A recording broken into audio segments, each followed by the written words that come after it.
Hello everybody, welcome to the channel. My name is Alckemy. What's good?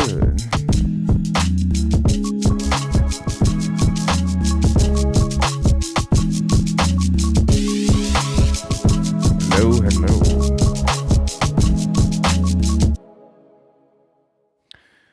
What's up? How's life? Welcome. This looks stuck. Hold on one second. Okay, there we go. All right. Hi, how's it going? Welcome to the channel. It's Wednesday, and we are going to be getting down on some production. I need to quickly adjust this to where I'm maximizing our screen real estate. About there. And then, bruh, come on.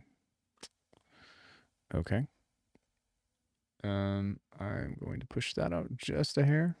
Or no, push it this way just a hair. There we go. Yeah. Hello. What's up, guys? What are we doing today? One thing that I do want to work on a little bit is I want to make some instrumentation that is going to be aggressive leads and pads and stuff, but not pads, but aggressive leads and like sounds that can be used as a front melody, because I never do that. But also like just utilizing more distortion inside of higher registered sounds in general. And the reason why is because I've realized that a lot of times, I put all my skill points into bass and drum design, and I can do like ambient pads and all that, but I'm not really good at, or I need practice rather, at making some stuff that's going to be a little bit more aggressive on like the higher octave front. But I mean, I say that, although I think that I could just treat it like bass for the most part and just adjust the EQ.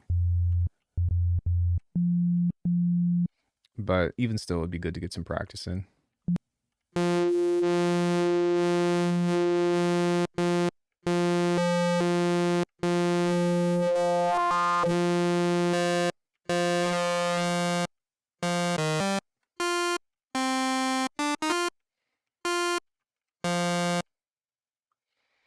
Sup, EasyBot? How are you? Welcome. Thanks for stopping in and saying, well, what's good?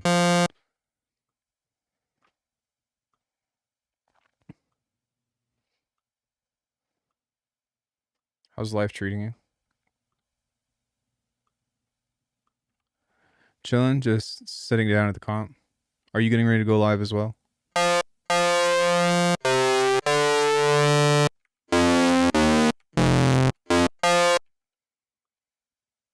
Maybe we can do some kind of thing here.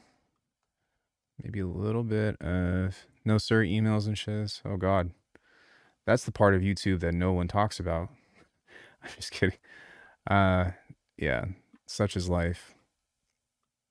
Man, I don't know if you saw or not, but I have a new little battle station, and I need to like catch up on some of your videos. I pop in on stream once in a while and just lurk and whatnot. And if everybody, if you don't know EasyBot, he's the hardware guy. He's much more than that, but everyone knows him as the hardware guy. Go check him out. You have no reason not to. Spread the love.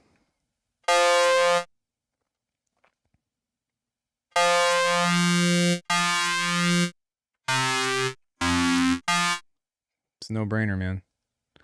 You make good stuff. You're a nice person. I think that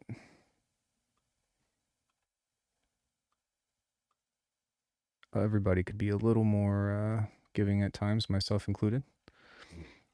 A Tequila EDM remix popped in my SoundCloud feed the other day. Oh God. What kind of karma did you have to go through to receive that kind of punishment?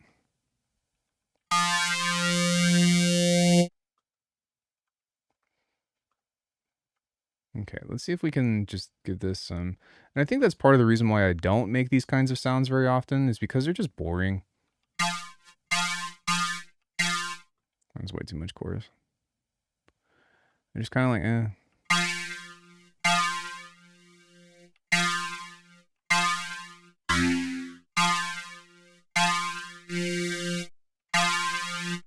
Let's go through this. And what I'm also going to do is we're going to throw this into another thing of FM here and see if we can get this to have a little bit of off. This is going to sound weird, but a little bit of offness.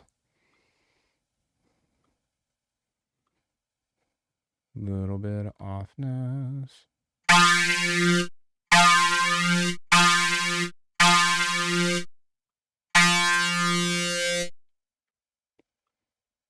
Okay. Now we can give this some legato. Set this to legato as well.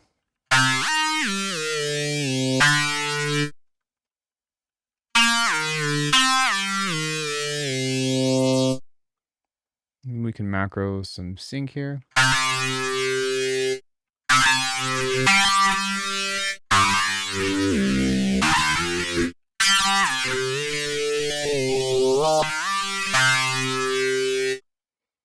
Sounds like the Song of Time. Let's throw this through a multipass and see if we can get some OTT out of it. And I think perhaps before we do that, maybe taming this region. Yeah, I think that was a good choice.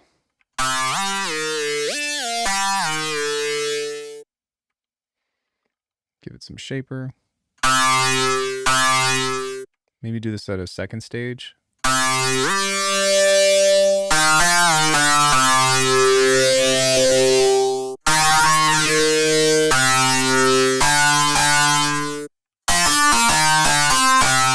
It's actually pretty cool. We can also set the sync on that as a macro, kind of like so.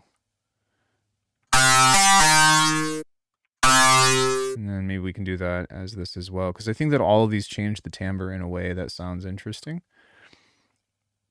I'm curious.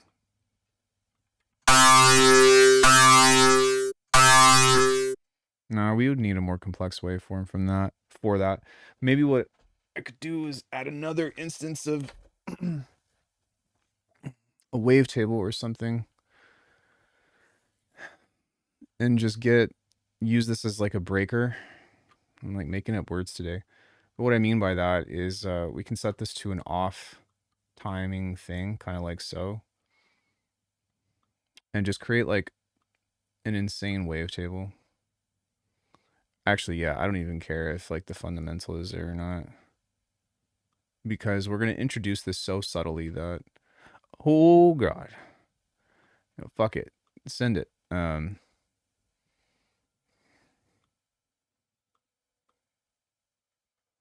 Yeah, something like that. Oh shit. Yeah. Let's do this. Okay. And this is mapped to not a macro, but we can map it to a macro. And we can put it just up until the point that it starts breaking.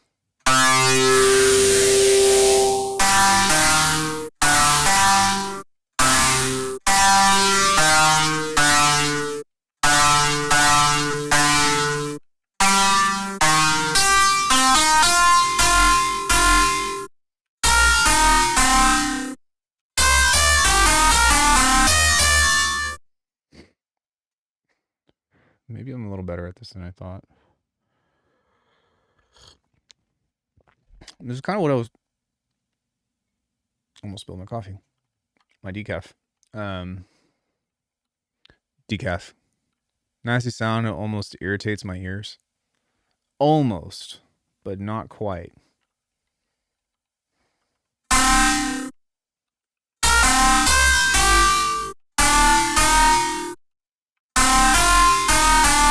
Luckily, I don't have any synths on my desk anymore, so that would be not fine. It would still be inconvenient, but I mean, I guess I have my Bitwig Connect right next to the coffee, decaf coffee, and then I have the Stream Deck right here. But yeah, I'm just kind of there. Party over here, party over there.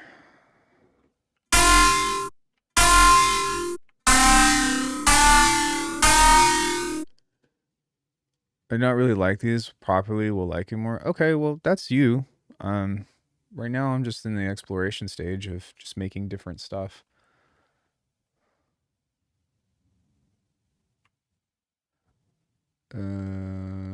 This is supposed to. Oh, I think I pushed it too hard.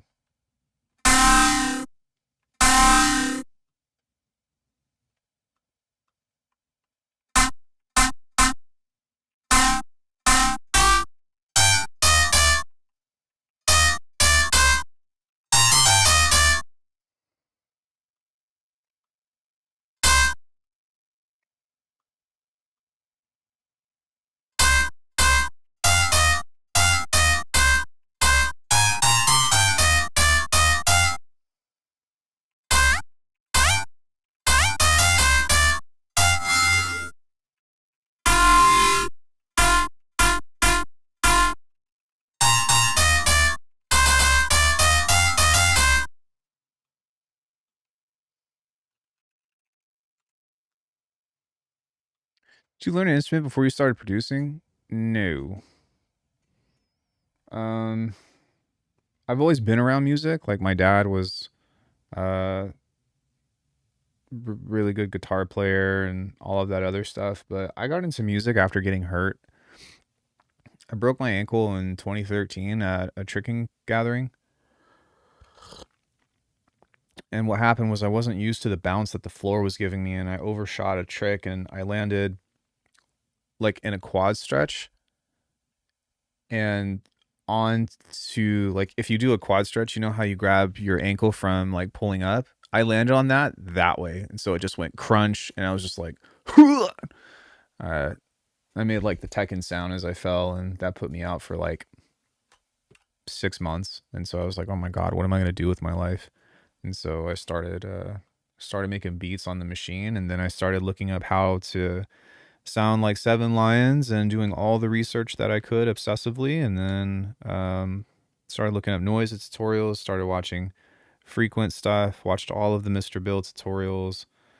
And for the most part, at that time, I was about 6 months in, and I invested in a keyboard. And then I started learning, basic music theory and stuff. I went through the trouble to like cut the tape and like label what each note was so I can figure out how the thing works. I think I'm really sensitive to these high frequency sound. You can turn it down.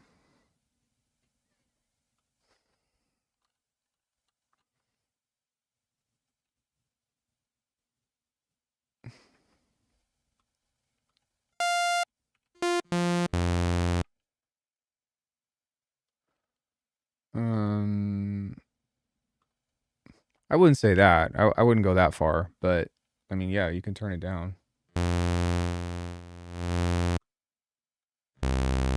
Not every sound that I make is going to be harsh, but like, are you interested at all in learning piano technique to expand your musical possibilities? Um, well, I've learned a lot, and yes and no. I think that it's important to understand that everything is theory, right? But I'm not really somebody that is into, how do you say, like coming up with chord progressions and playing keys and all of that stuff. The kind of stuff that I'm interested is really evoking, like, how do I say this? Kind of music that I make, you can't really write at the piano. I think that's the best way I can describe that. Some things, sure, but I think that I'm more interested in like the raw sounds and the things that are more focused on texture, maybe with a little bit of musicality, as opposed to like I need to write, a 4-part harmony and you know, whatever. But I can identify, you know, I have relative pitch. So I can identify like what a suspended chord is. I can identify what an augmented, what a dominant, what a seventh is, what a ninth is, and I can't necessarily be like a seventh, flat ninth, minor second, but for the most part, at least figuring out what those chord extensions are, um, which isn't anything insane. But if I were to do anything as far as like instrumentation, I would probably get better at drums because I can play several instruments, just not very well. Like I can play guitar. I have a guitar right here. I can play drums. I can play piano a little bit, but I don't know, man. I think if I was going to try to lean into the performance side, I would probably do drums. And if not drums, I would try to get better at my finger drumming on the MPC. But I'm very novice at several instruments. And I found that if you all notice, like how much singing, no, and I'm not musically inclined in that way. I'm very, I will say, like, I'm very good at poetry. Not to be confused with rap, but very good at poetry. Um, Corey and I, us being who we are, we come up with funny bars all the time. And, like, that's one of my favorite things to do is to just, like, an AU5 but mixing and mastering needs to be, like, dash glitch level.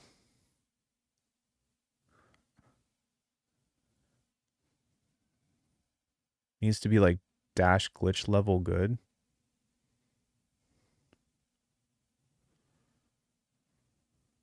Okay, cool. Yeah, exactly. Right? Just coming up with the funniest punchlines that you can and then just like okay, so I I outgrew Lil Wayne, but something that I respected about his best work was that he came to a point when he started doing his mixtapes where he was like every bar is a punchline. Every bar is a banger. And I kind of took that to heart whenever I was doing stuff in that way, but um that's just like one of my philosophies towards making rap or something, unless if you're like storytelling and there's that, but a lot of times it's just for fun and whatnot. But yeah, I think I was gonna say, like, part of the reason why I don't have musical instruments outside of the MIDI keyboard is because it's really just a means to right, it's really just a means for me to get the notes out. And when I try to write stuff on the piano, for one, I tend to go back to the same stuff that I know how to play. And two, I start thinking about music as a pianist. Whenever I write on guitar, I start thinking about music as a guitar. And I haven't like gone beyond that. And there should be a time to where any artist slash musician should be able to outgrow that. But I've found that it's getting in the way of the other shit that I like to do and the kind of music that I like to make. Does that kind of make sense? It's becoming something that is getting in the way of what I'm doing. Um, and it's interesting, like the last track that I wrote is a fucking 4 note melody, but the technicality and the musicality of it lies in the execution of the rhythm and the relationship between all of the sounds that are being used. Because if you listen to a lot of halftime, it's not usually musically like insane. It's for the most part pretty simple. And I find interest in that and admiration because you can make something that is simple and turn it into something that's complex. It's like becoming more eloquent at saying short, concise sentences. Now, don't get me wrong, I still write very musical stuff, but it comes and goes whenever I do things like that. You know, it comes and goes, and I have to be really inspired to like write very musically. But I can do it. It takes a lot out of me because you have to do that. You have to do the sound design. You have to make sure that like your mixing focus has to change, and yeah. Um, that's why most of the time I just write short stuff because it's a lot of effort to even just get to that part. So in that light, what I'm trying to do is create some like screeches and stuff that have that really cool noisy sound. And I think that I can get away with doing a lot of that with like some insane detuning.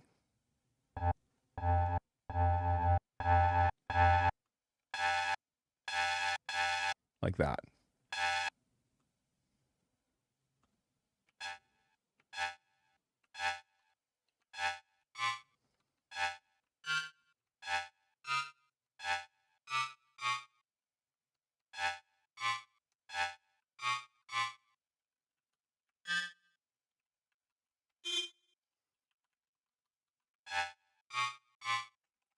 And I think that maybe using some harmonics over this.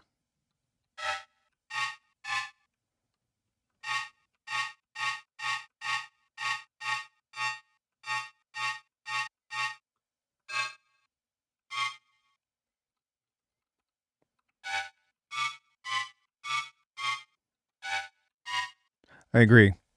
Yeah, I agree.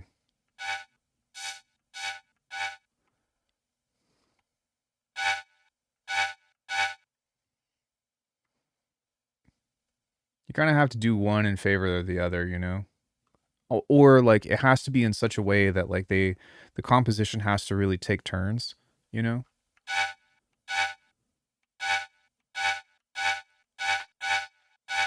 This isn't doing much for me.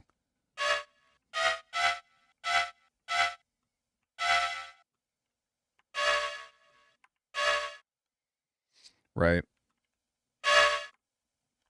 And like a lot of times the intricacies of the sounds is what you want people to like be drawn to.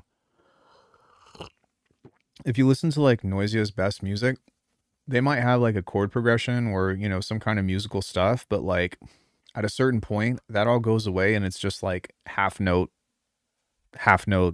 notes or half step melodies.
Yeah, I want this to be a little bit more screechy.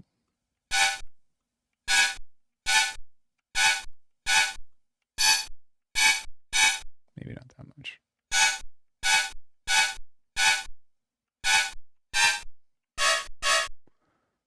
Maybe like that, and then just a tiny bit of.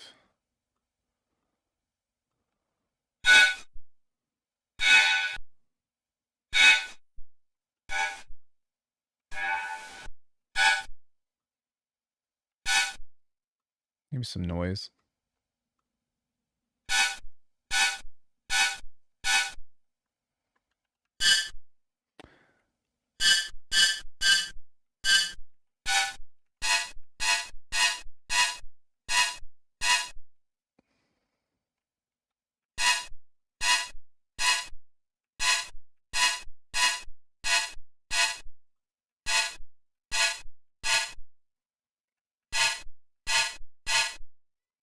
Hmm.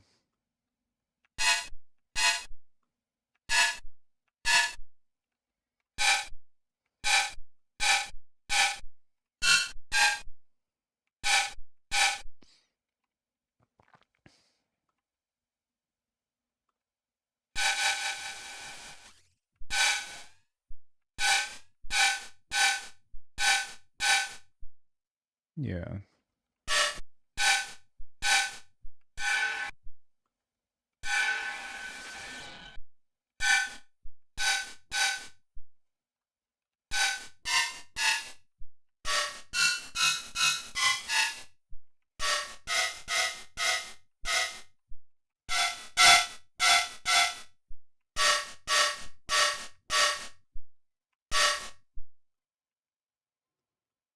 Here's some OTT now.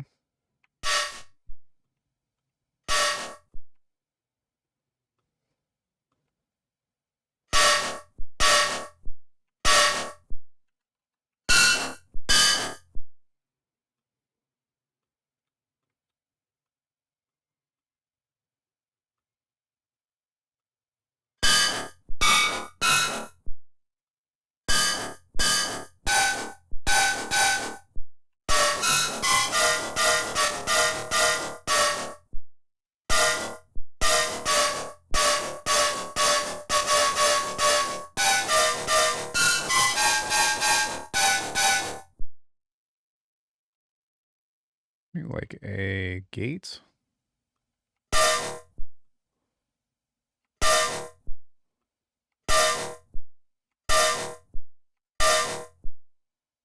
And pull back on the delay feedback here a bit.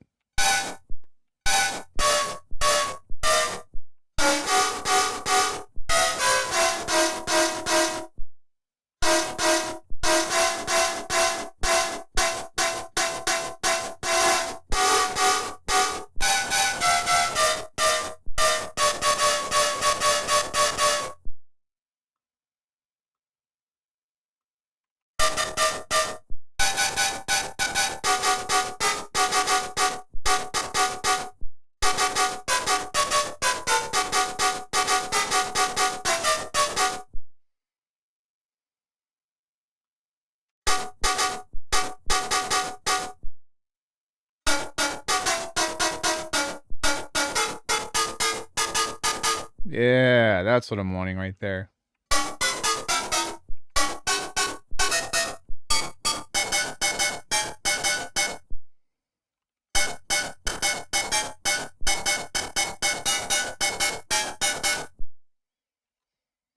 Because what you can do with this is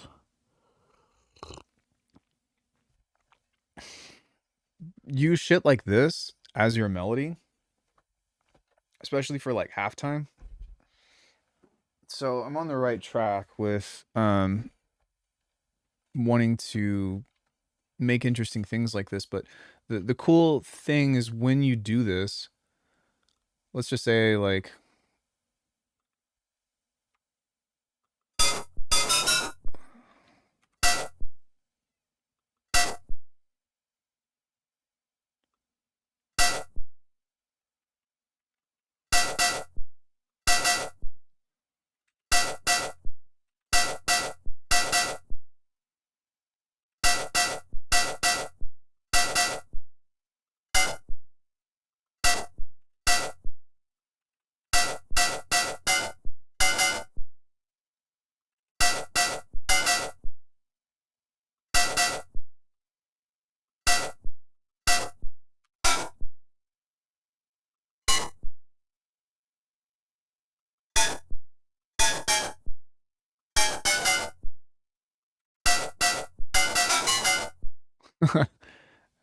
no, not exactly what I'm looking for, but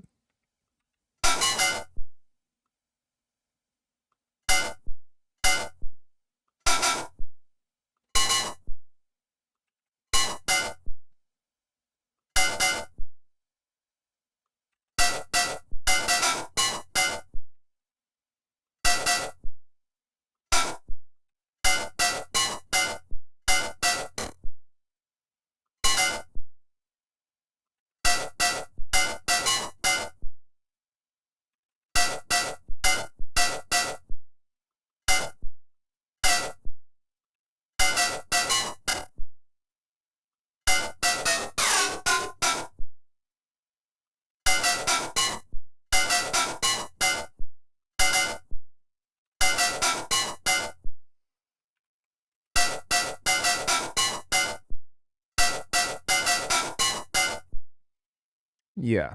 So stupid melody, but the point of it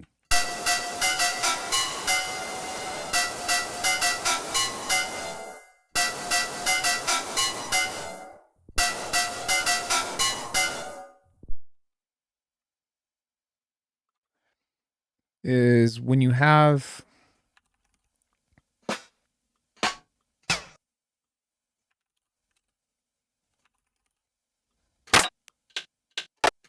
I just want like a regular like.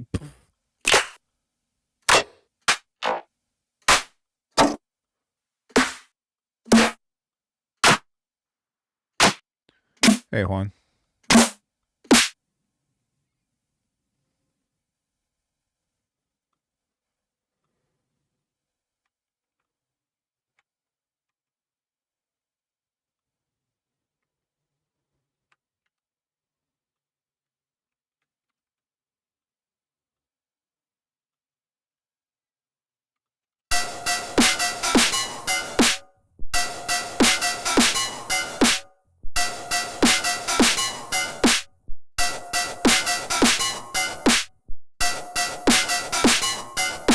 And then you have like a bass fill.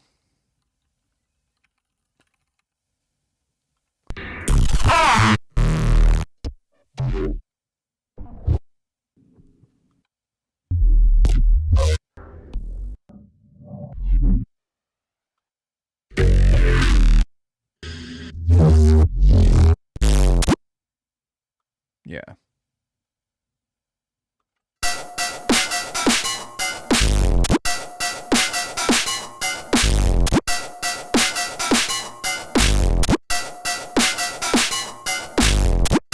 And then you got like your sub and your 808 or whatever, you know, and then you got like your you know, things there. Then this is a really cool way to create like a nice top end that has a melody but is still like harsh and still contrasty to the low vocal sounds of the basses and whatnot. So that's kind of the philosophy behind why I'm practicing some of this. Is there any reason to record all of these basses in C and then pitching them?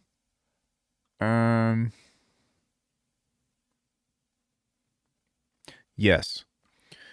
If you have movement that's baked in to the sound, it's going to move at a particular speed. And so generally speaking, if you're playing C and then you pitch it up, the movement might not match the original pitch that you want. You know what I mean? So sometimes it's better to record at the tempo and the timing of what you want at the fundamental. So let's say like an F or whatever, and then you base everything around that.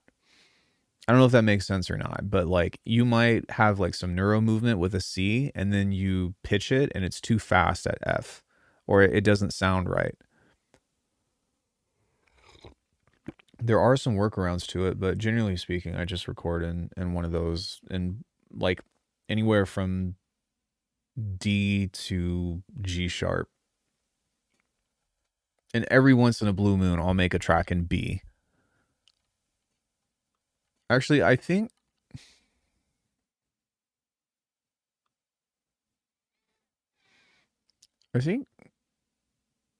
Ruminate is in B minor, which not a lot of people do that, but yeah.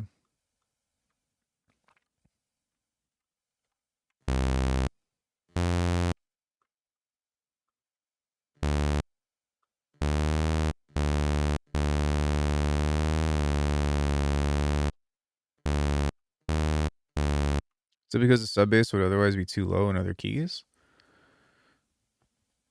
The sub bass and what are we talking about? Are we talking about in why I wrote in B minor? Or why I choose those notes?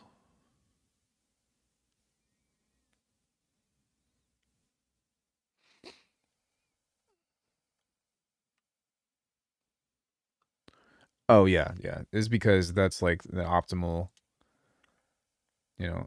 I mean, and that's like for bass music, but I'll write a bass track in anything. Like the Pretty Wild remix that I did, that's in C minor.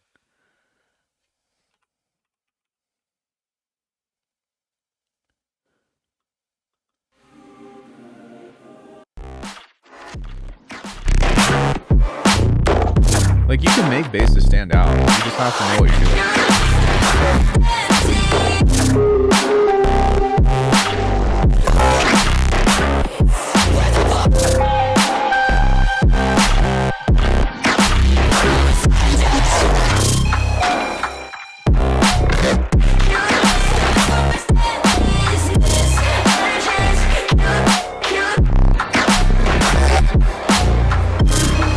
Yeah, but typically speaking, I just pick one of those keys.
I wonder if this is close to.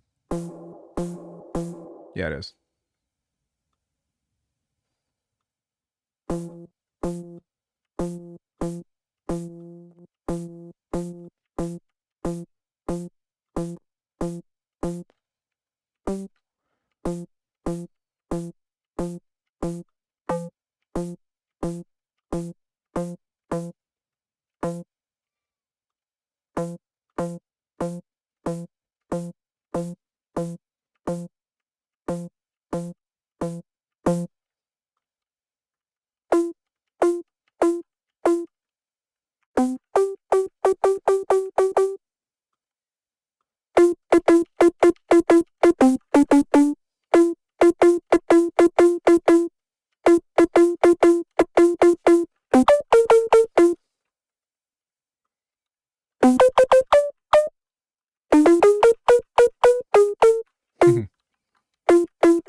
I feel like I know what you're playing. I'm just hitting F.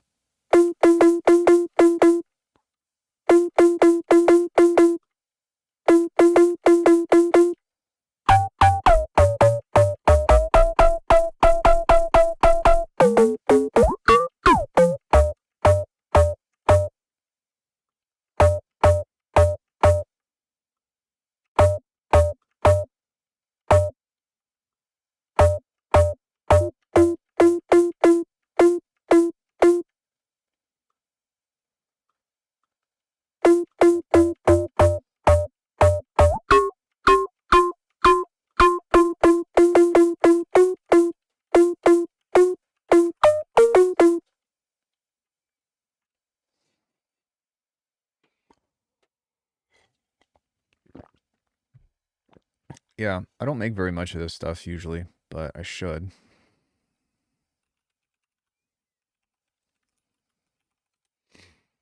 There was a sound that I made not too long ago,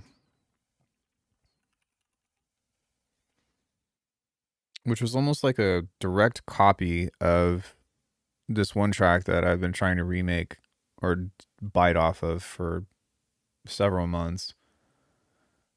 Oh, is it? Is it this? Yeah. How did I make this?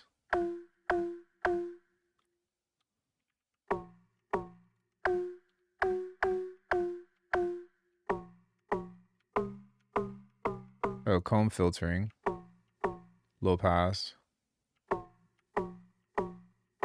noise. Recording to logbook. Yo, thanks, Myrick. I appreciate it.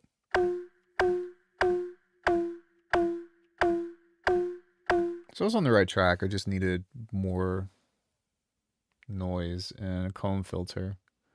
Yeah, this sound in particular is one of my favorites. And the reason why I like it so much is just because it has like that cool little.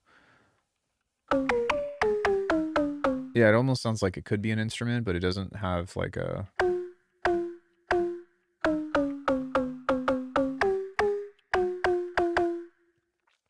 Mm.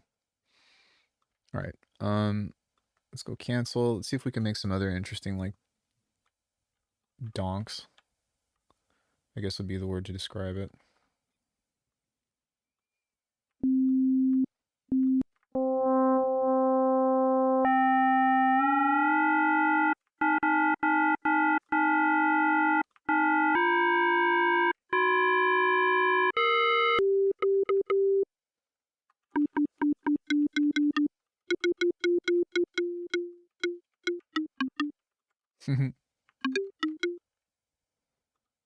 It's a Hello Crash Bandicoot.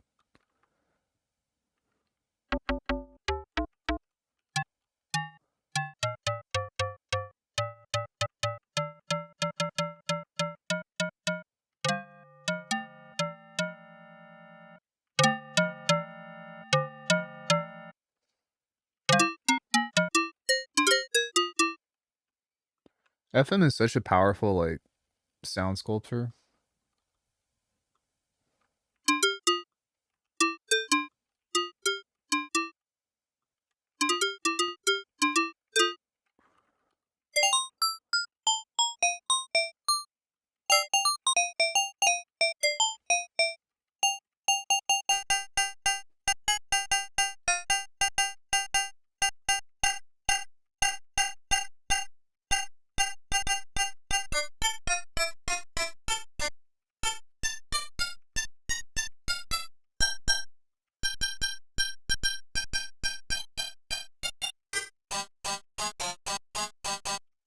That's dope.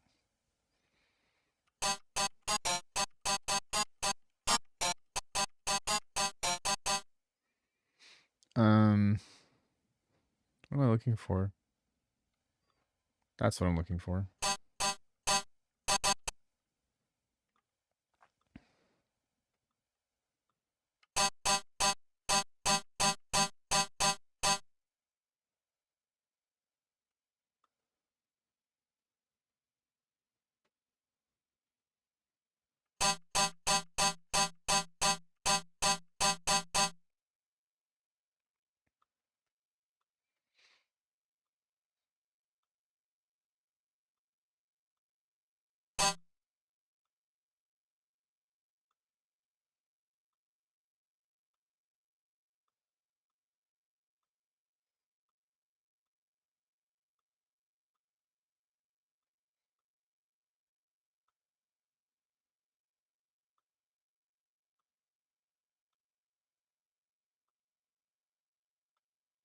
I love Slice EQ.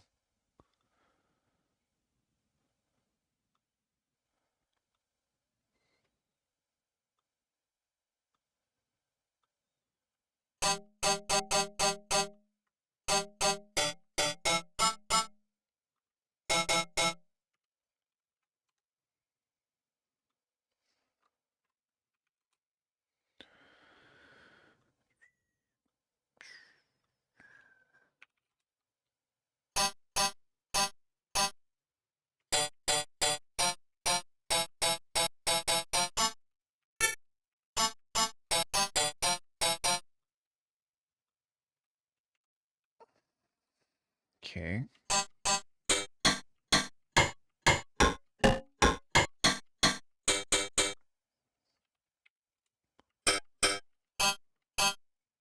F4.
Yeah.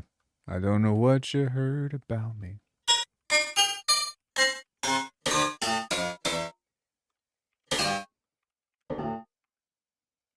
But if you can't get $1 out of me, no Cadillac, no perm you can see.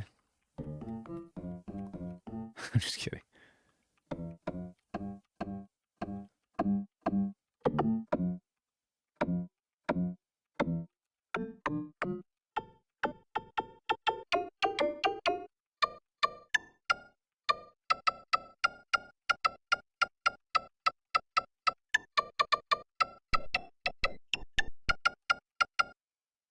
Then I'm a motherfucking PIMP.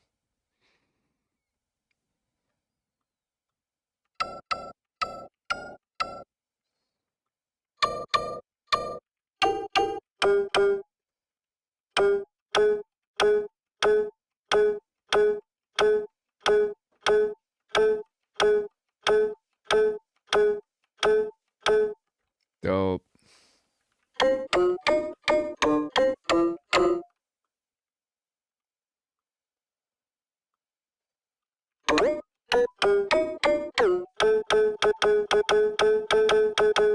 I definitely want like a little bit more of like a top end on it though.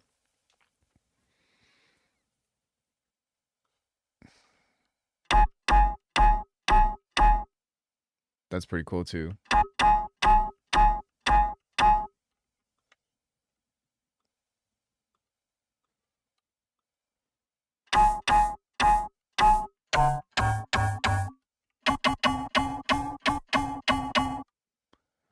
Maybe if I did another one or like moved it over here instead.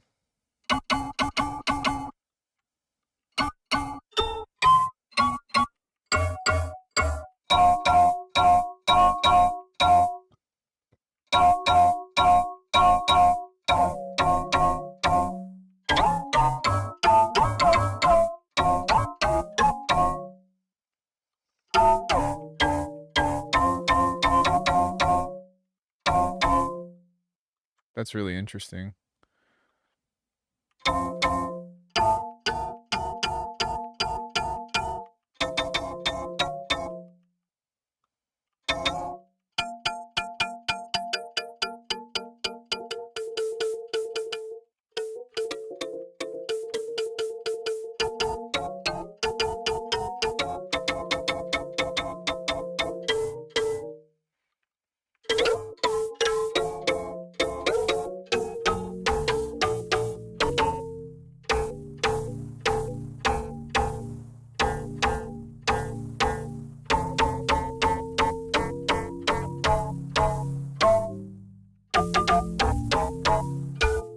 There's so many sounds in this. It's so crazy.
That's dope.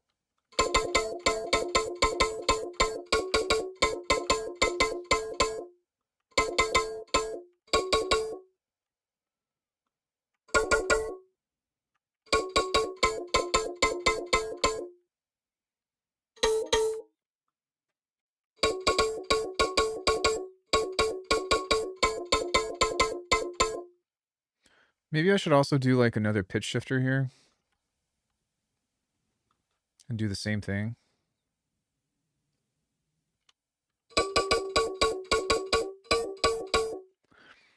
Hey, didn't count that sheet.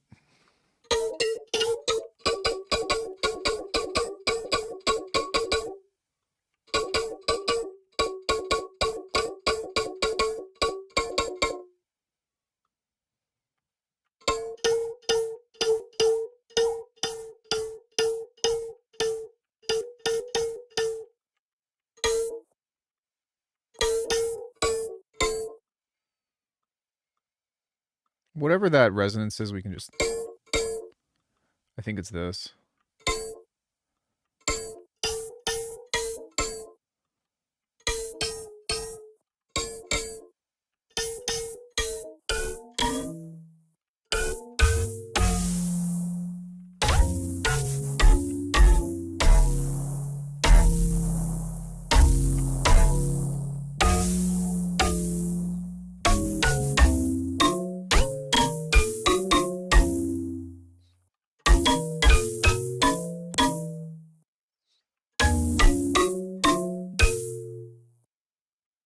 That's pretty cool, man.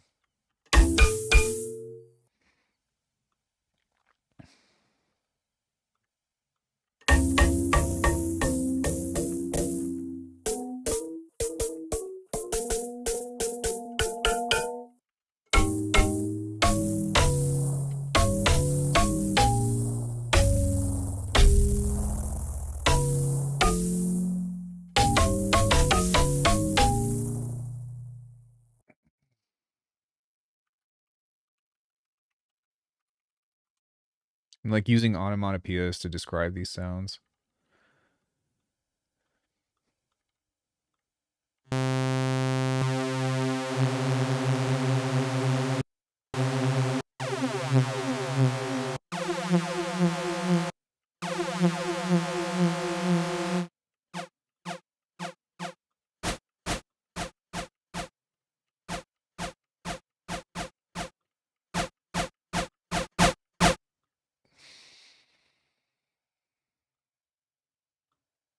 This might be insane. Hold on.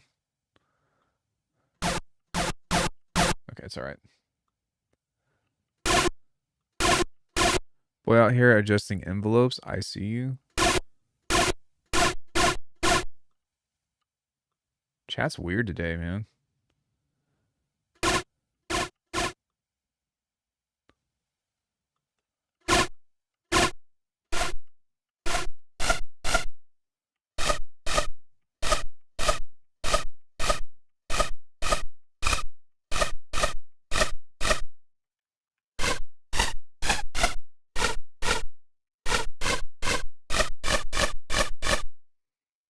I want this to be like...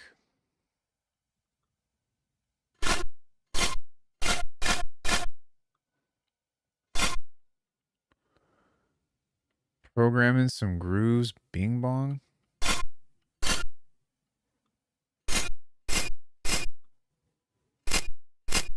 Hey, I got some good news. I can't tell you what, I can't tell you who, but I got signed. Cheers.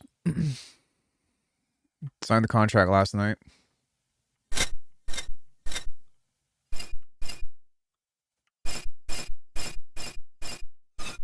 Thank you. Doesn't mean much, but it's cool.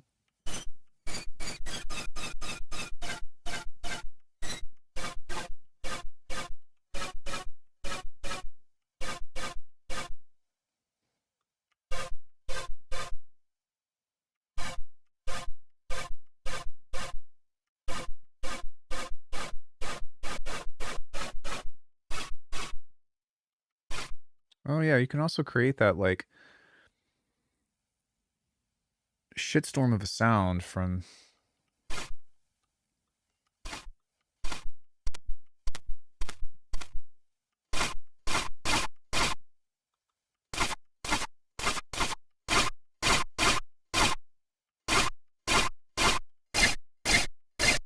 That's interesting.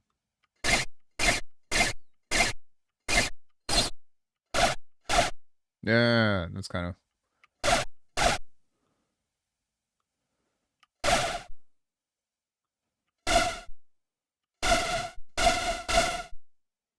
Maybe I can use a chorus to manipulate the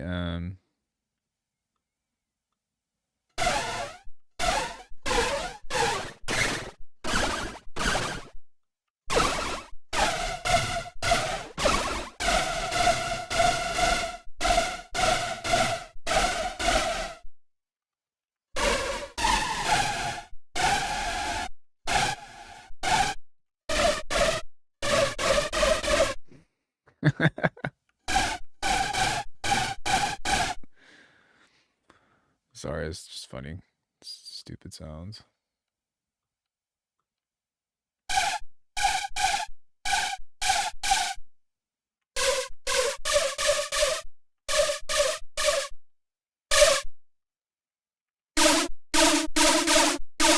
There we go. That's kind of cool.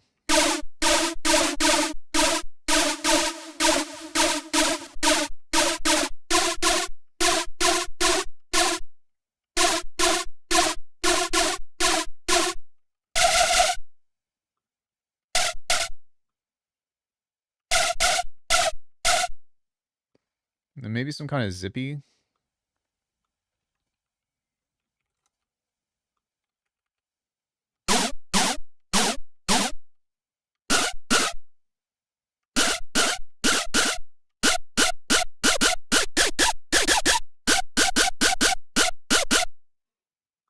It's kind of cool, actually.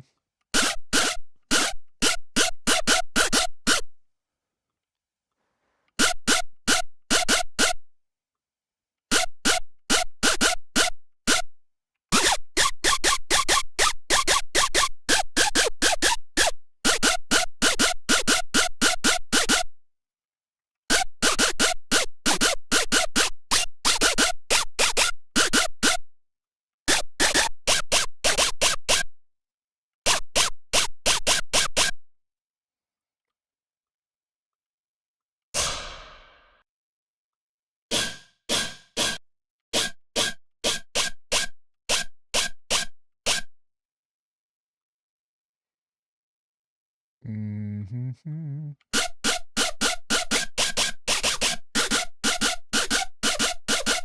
Just little percussive things like this is really what I'm looking for, just to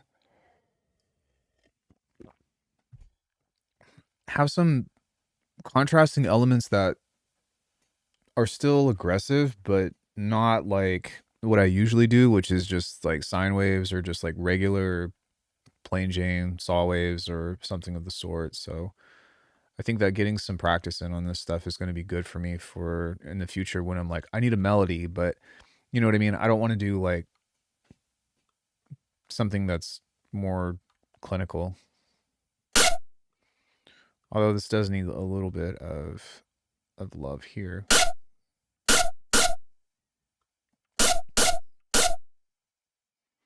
And I still want it to have like a little bit of stereo in it, but in a way that sounds pleasing, not just,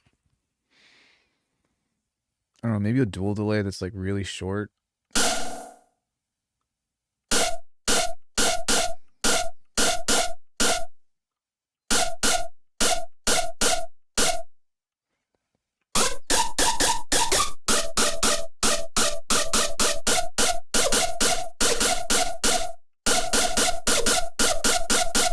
That sounds pretty good to me. Yeah, I guess something, just things like that, distorted leads and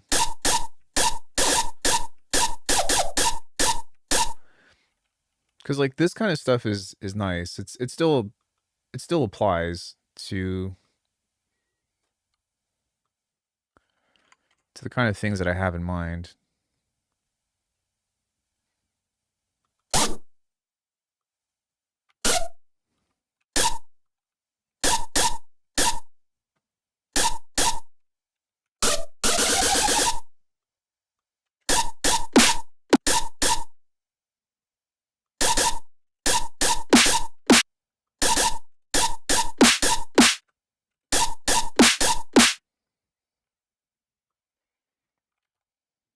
you know.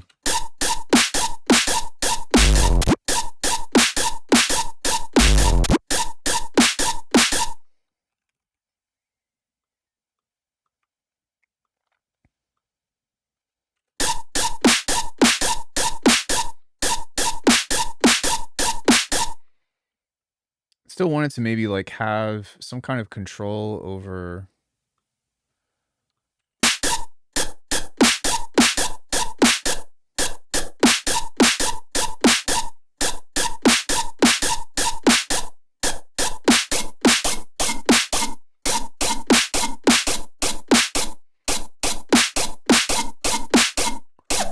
right.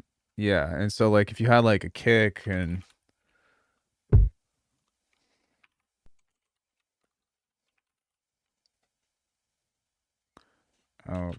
kick. Yeah, something like this I think would be really nice. Maybe make this at like 91.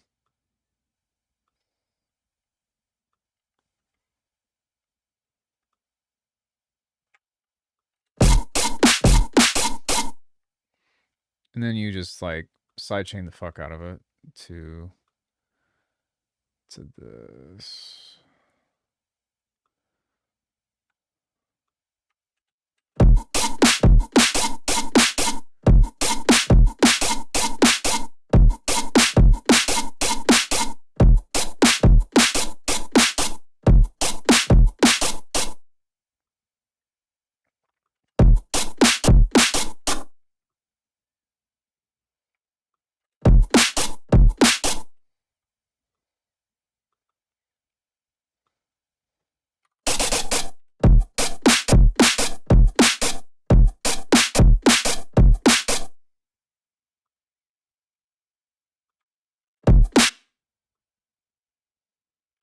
Sorry guys, I'm not trying to write a track right now. I'm just demoing this about how it could be used in context of what I'm looking for.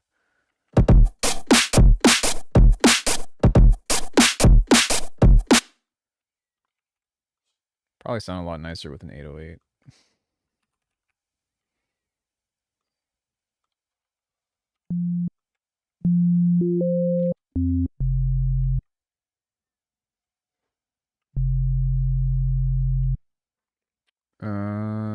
Shaper table.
I think this is eating out all the headroom.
Sounds like there's a bunch of reverb on this.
Okay, I don't know how much further I want to take this, but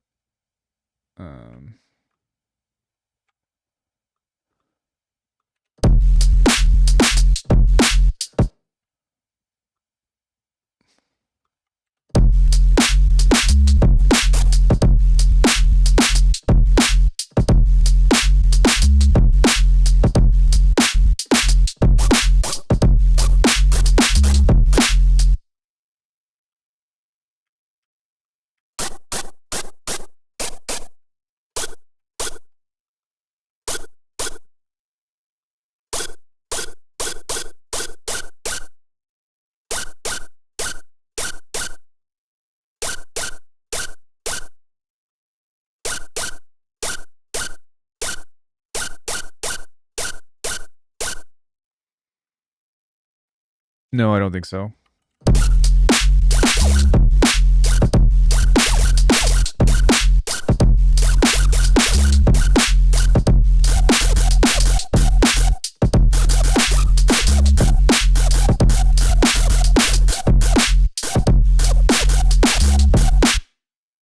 Yeah, like it's a cool, it's on the right track, but it's still not.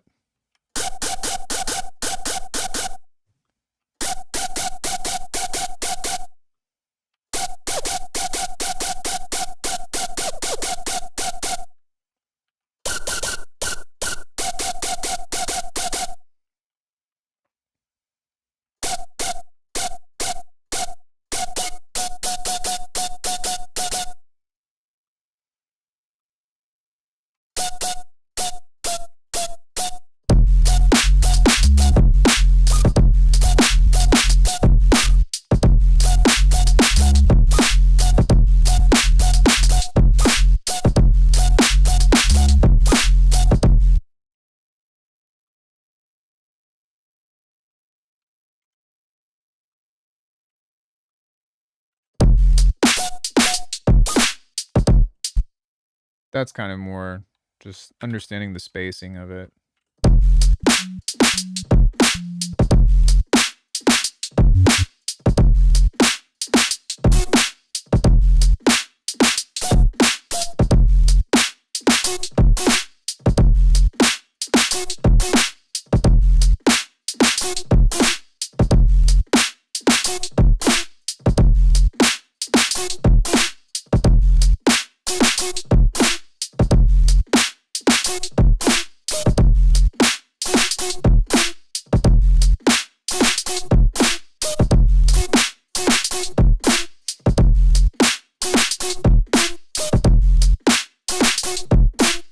That's what I'm looking for. You know, shit like that we can use as those cool, you know, like just super detuned types of sounds.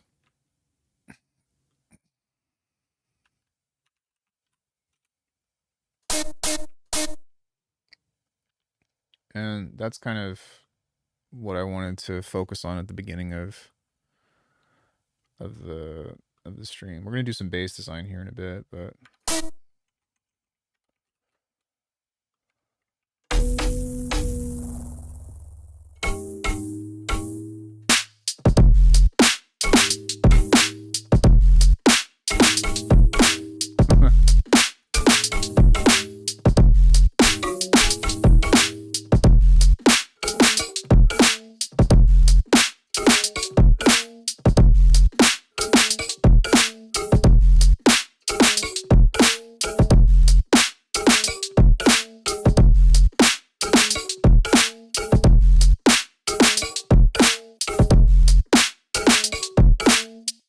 fucking dope, dude.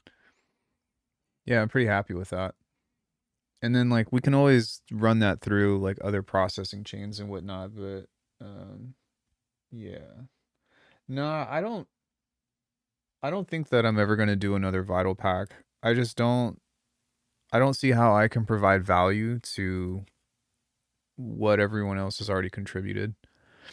I was also thinking about this. Like I started working on another sample pack as well, but I was like, to be honest with you, the drums are just as good as the other ones. I don't really see any reason why people would want to buy the packs. And so I'm kind of reluctant to release it. I'm also reluctant to release any more bass packs or anything like that because I'm like I pretty much have my whole sound design repertoire on the internet. And it's like, yeah, I don't really know. Like I would like to know what a large amount of people a Vital drum pack. No, it's already, like I said, it already exists. Like if we went on a quick Google search for Vital drum pack,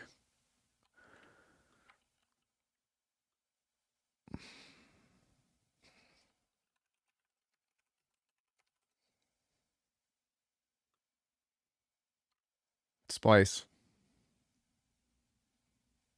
Vital drums, the Vital collection, Producer Planet, Vital drum breaks. I don't know what that is. Free DMB pack, including really sick Reese's, keys, leads, and a few other goodies. Zebra 3 presets. Yeah, I don't think I'm ever going to make Zebra content again. Which I should have prefaced what I was going to say. But yeah, like I think that presets and samples and shit are just dead. Like that was actually the forefront of my business from 2022, but 2024 and 2025 were some of the worst years for sales that I've ever had in my entire career. And it's actually got me looking at like doing a reform of my entire business approach because people like also the economy sucks, but people just aren't interested in buying sounds anymore because like it's constantly being thrown in their face. And it's kind of worrisome, to be honest. Thankfully I have a financial cushion, but it's like uh oh fuck, my business is dying. You know what I'm saying? And I'm not like growing my channel to 100K plus anytime soon. So um yeah, I need to figure something out. Speaking of,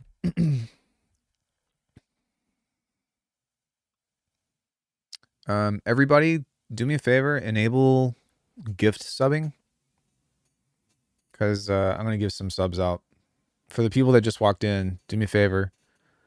Do I do my own mixing and mastering? Yeah, I do. But to be honest with you, I just turn it up really loud and call it a day.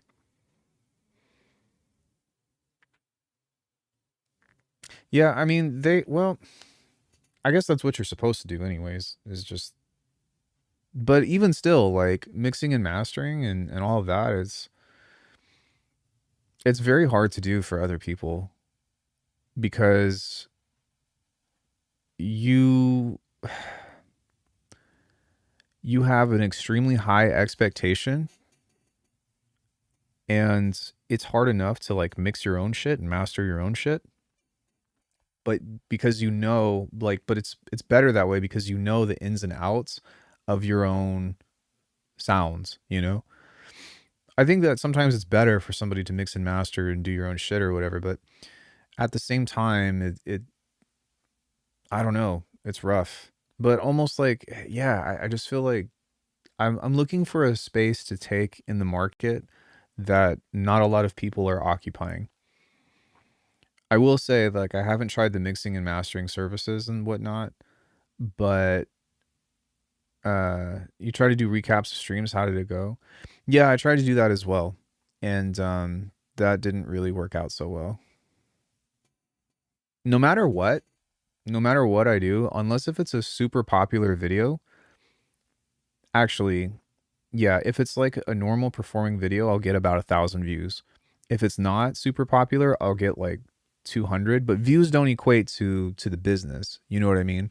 It doesn't equate to sales or anything like that. Like I'm fine with having a super low amount of views on whatever it is that I do if I can supply the sales. But what I've realized is that at this point, it's not even a quality thing. I just think that I'm in a super niche market, which is weird because I was just complaining about like trying to find my own space. Yeah, my music is very niche. Um, but the economy is so shit right now that nobody is buying anything, you know? And so I think that just like having re-strategizing everything and having an honest look at what's going on is what I need to do. Um, Otherwise I'm gonna have to go back to teaching punches and kicks and something. Which is okay. My body's tired. My body. I'd rather reserve what energy I have for my body for doing my own training. But even then, actually, it's interesting. Like, unless if you're teaching jujitsu or competitive mixed martial arts, like martial art schools are dying as well. Like a lot of businesses are really struggling to stay open unless if they're some kind of competition based thing. Because what do? It's like they get these kids, and like I'm not saying that this is what they're trying to do, but this is just what parents do is they want their kid to compete, you know, and they want them to win. And so they get them into this thing, or they get them into this program that's like, yo, you could get your black belt in 2 years. And it's like, you know what I mean? It's like, yeah. Oh, come study with us, you know, sign a contract for 2 years and you can get your black belt. And it's like, ah, man, like the compromises that are required in order to like step into like a cash flow of a different caliber often is challenging my ethics with what I want to like how I want to represent myself and how I want to proceed with a business. And it bothers me. It really bothers me. Like if other people do it, that's their thing, but I can't do that.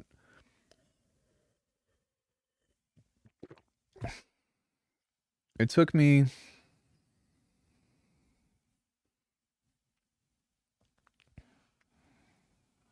it took me 4 years to get my instructorship in JKD, and that was with lots of private training and showing up for class like 3 times a week. And I was also cleaning the school to pay for classes while I was going to college. Um, and then I didn't get my other first degree black belt from the same school until like 7 years later. So it took me like 6 or 7 years to get like the official black belt or whatever, in a different art. And people just aren't cut out for that. I think you can give a lot of your viewers through membership tiers, but I don't know how many people support you via YouTube subs. I've got about 100 subs. Um, which thank you for reminding me again. Yeah, I'm about to give out 10 memberships. So everybody turn your membership gifting on.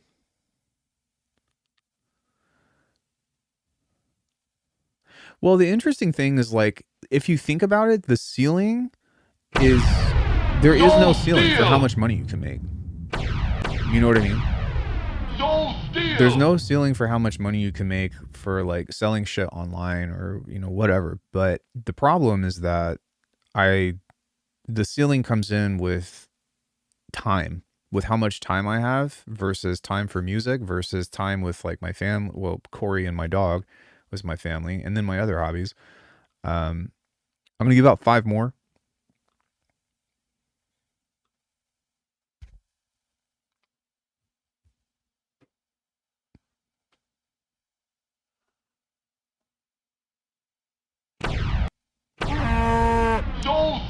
Oh shit, we got a cow. That means I need to give out one more. I'm going to gift one more. If we get the cow, that means that I have to give a membership.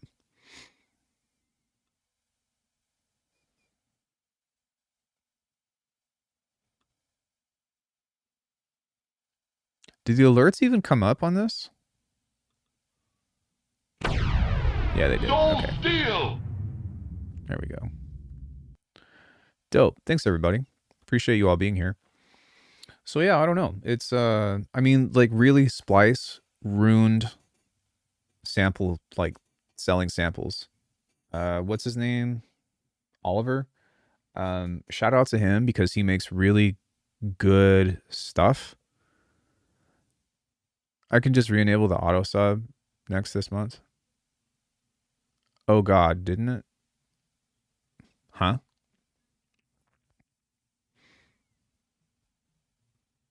Power tools guy? What?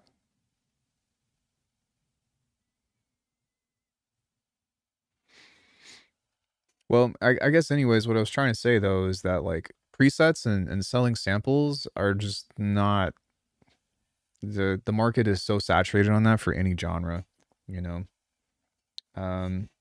I feel like even like Decap hasn't actually I'm curious, has Decap come out with a drum pack at all recently?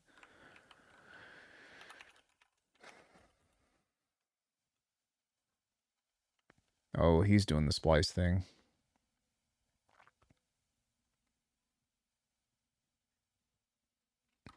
Oh no, I was just confused because it said, "Oh God, didn't it?" Power tools guy.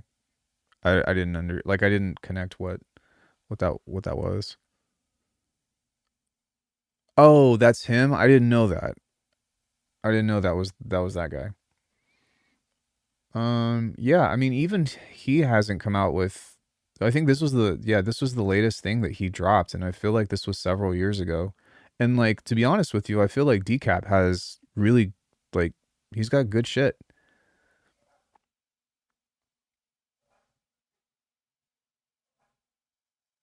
Wait, Knot Clipper is for there's a Knot Clipper for the NPC? That's interesting.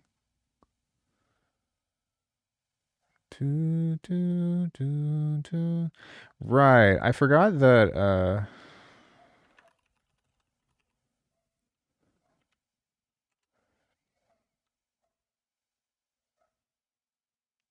expansion pack, pressure, transient shaping, air transient, unlock NPC, professional drums at knock. Oh, maybe he just has an NPC expansion. I thought that since Native Instruments was doing plugins for the NPC, that maybe that was on there as well. What about longtime subscribers who are coming back to check out the Discord or looking through your site? New stuff is good. Just do it. Just do what?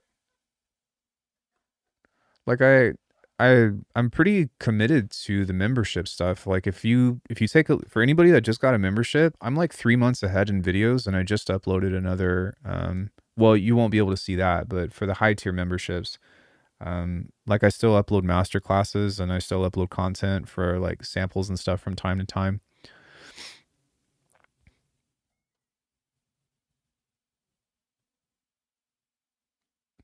But yeah, all right, cool.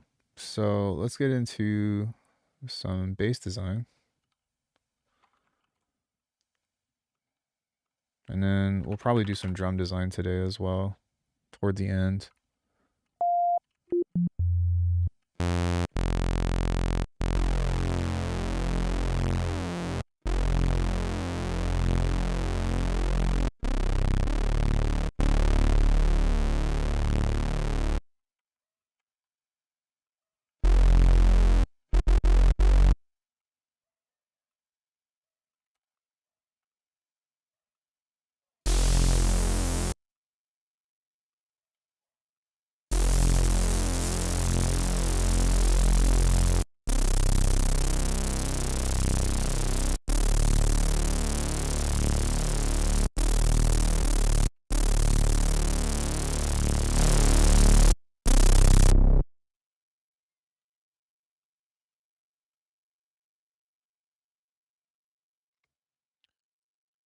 What's the go-to snack when you finesse that funky fresh shit?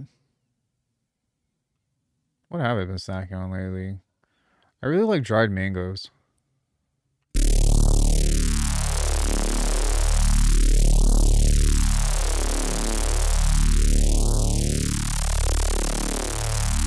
That's my shit.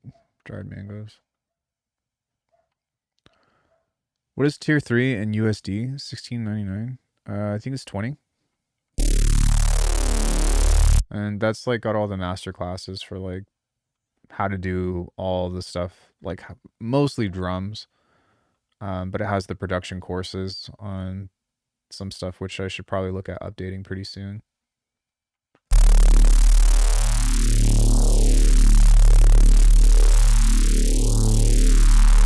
Or maybe more so case studies, I think. Probably, yeah, probably case studies, because that's something that, like the information doesn't really change.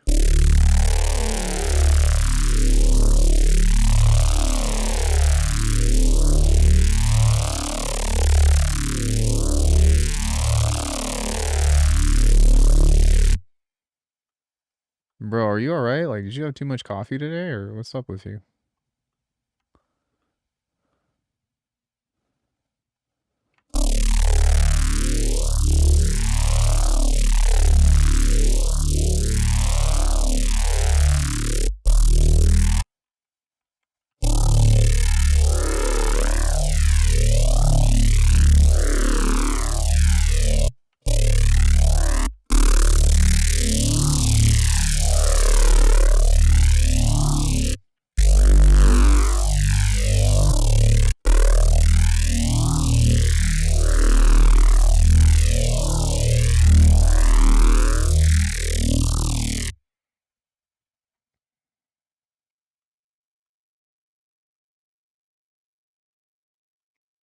Shaping vowels.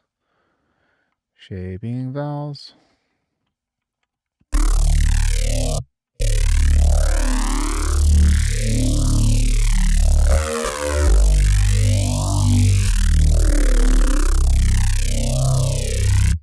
Cool. So let's go ahead and record like 2 bars of that. Actually, I'll just do it this way.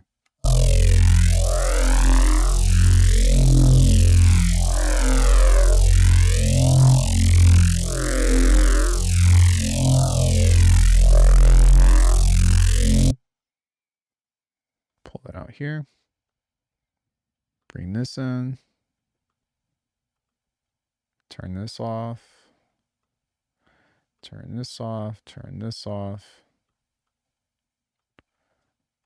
F150. Root. Loop. Root.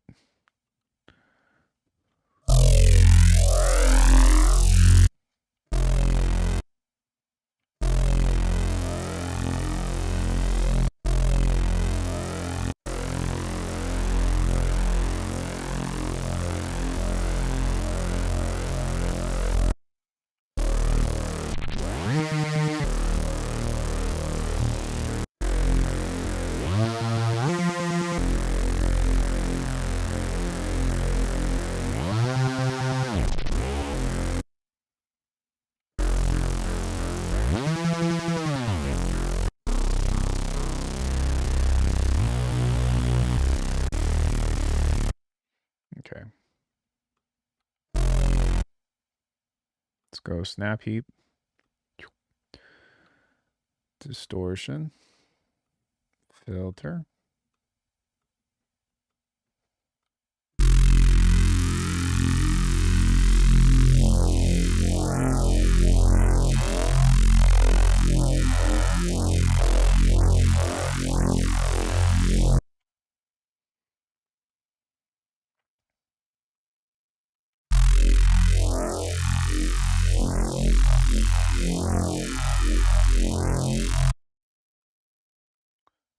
Filter. Filter. Band pass.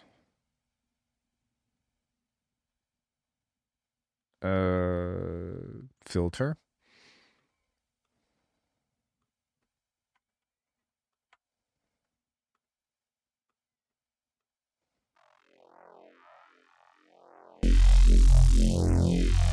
I'm in Nevada. Vegas.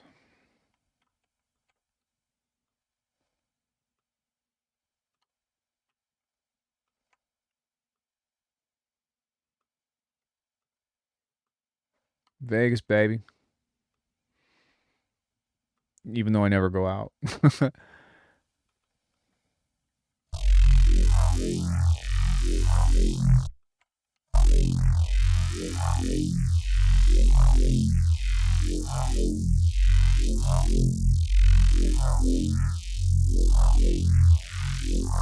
Pretty much.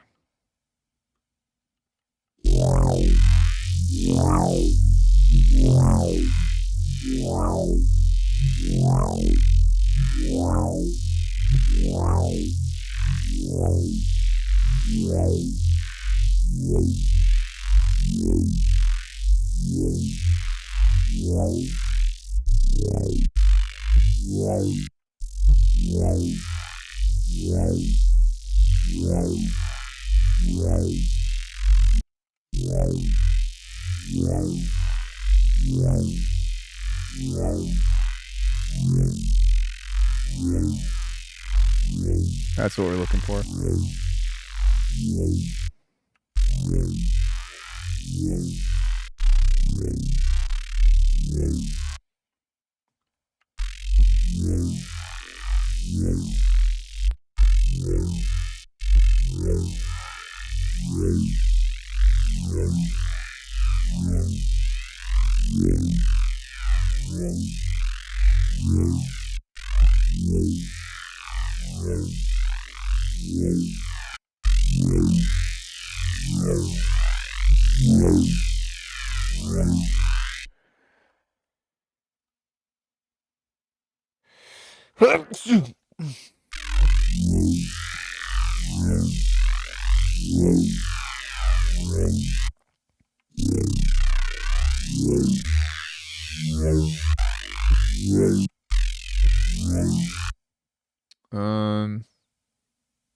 Maybe let's do a phaser.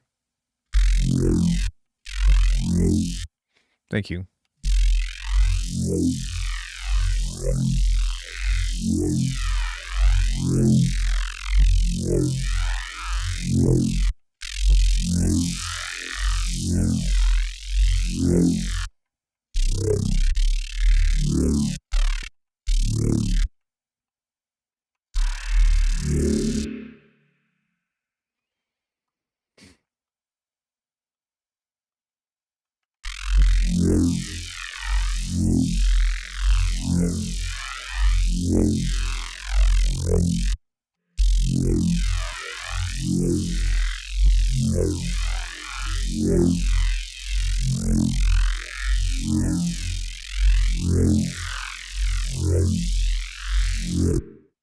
Here we go. Now we've got a nice little varied sound that we can turn this off and drag this one in now. And this is where we can start to do like our cool filtering and stuff. Why is that on?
Thanks.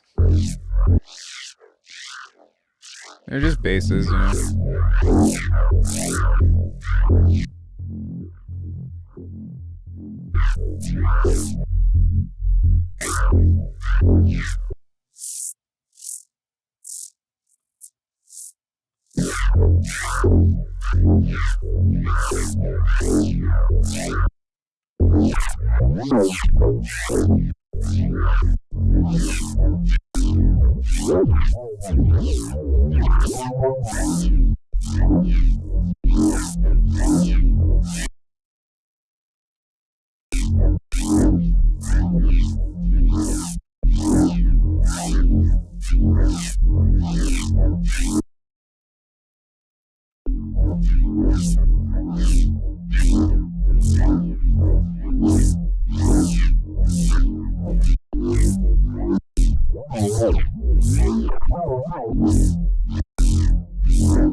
I'm kind of curious why we're still getting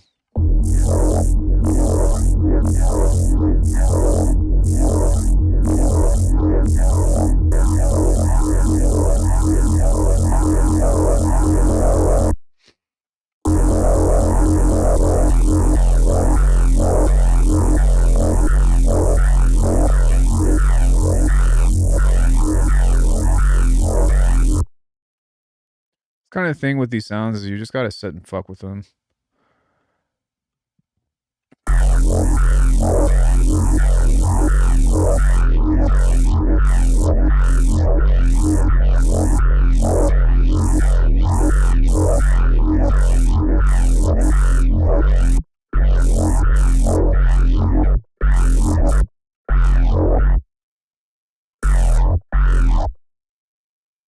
It also helps to reset all of these to make sure that they trigger, because that way that helps make them a little bit more predictable.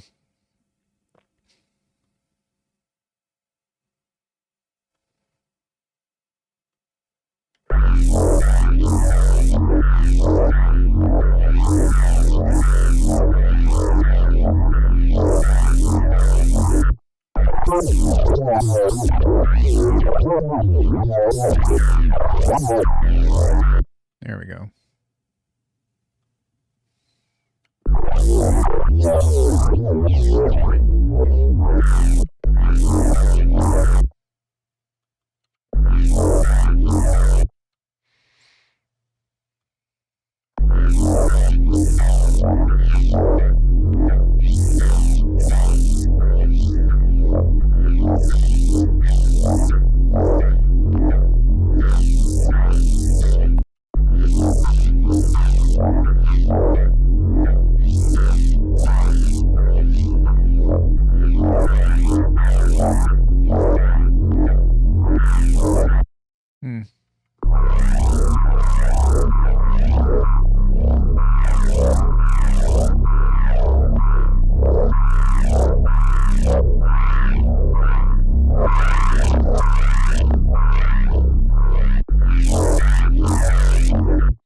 Yeah, it's hard because like this is still too harsh right here in some of the highs, and so I'm trying to figure out, or not trying to figure out, but trying to get to the bottom of controlling where that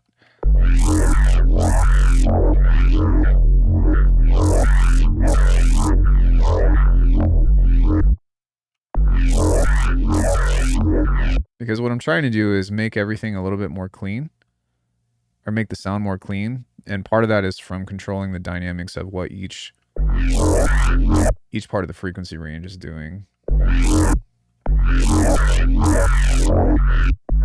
Because it sounds cool, but it's not.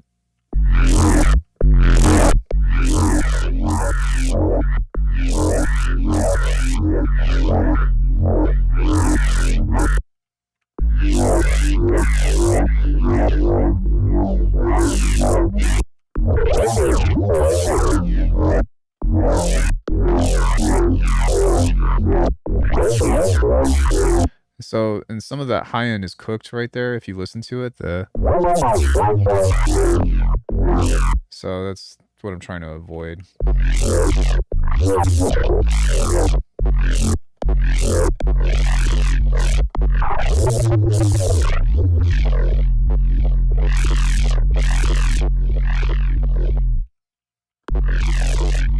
It's interesting because this is broken, but it's still relatively quiet.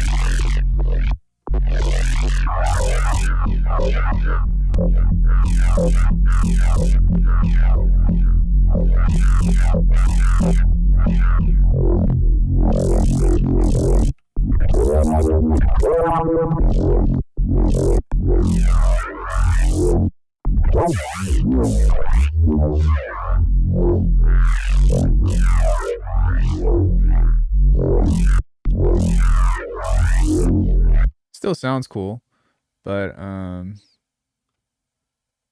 it's not quite hitting the way that I want it to. That's kind of the thing with what I've realized with doing bass like this is it's a hit or miss. It's always just been a hit or miss. Try this instead.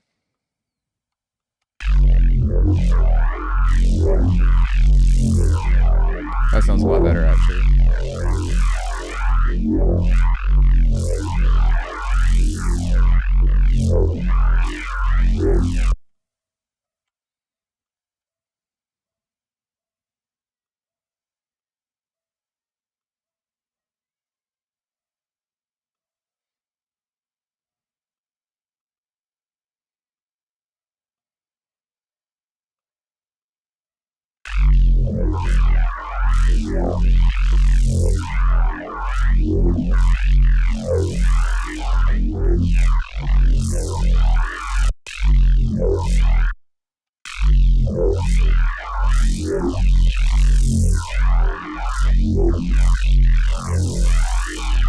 There we go. That feels a little bit more tame.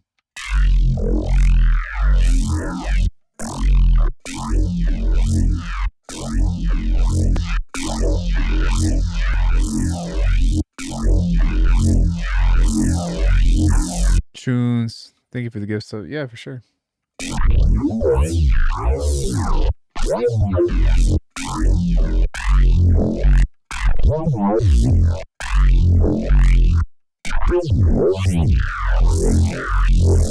Now that we've tamed the high end a little bit, maybe we can bring it back. Maybe not.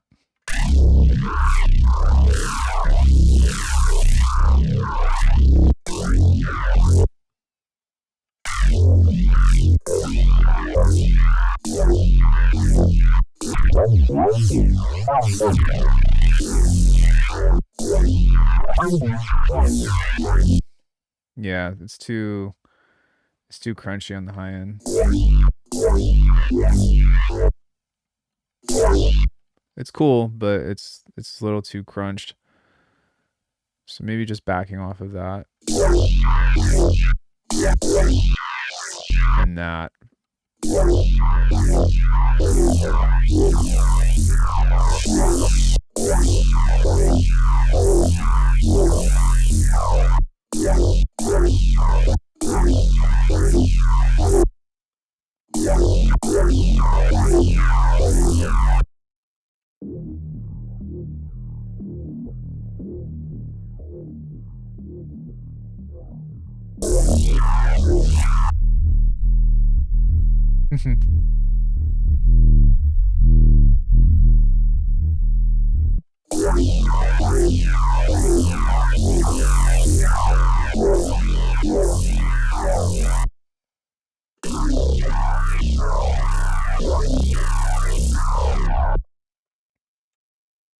I have a suspicion that, oh, that might help.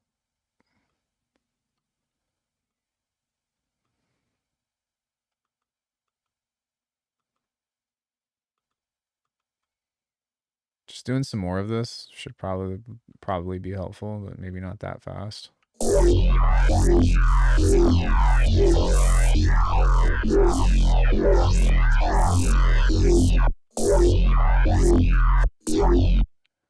Maybe over the whole thing.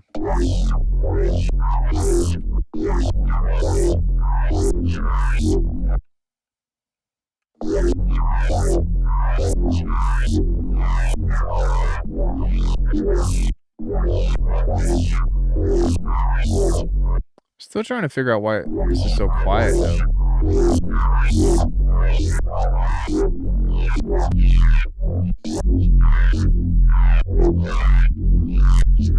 This is definitely starting to sound more like what I wanted to, though.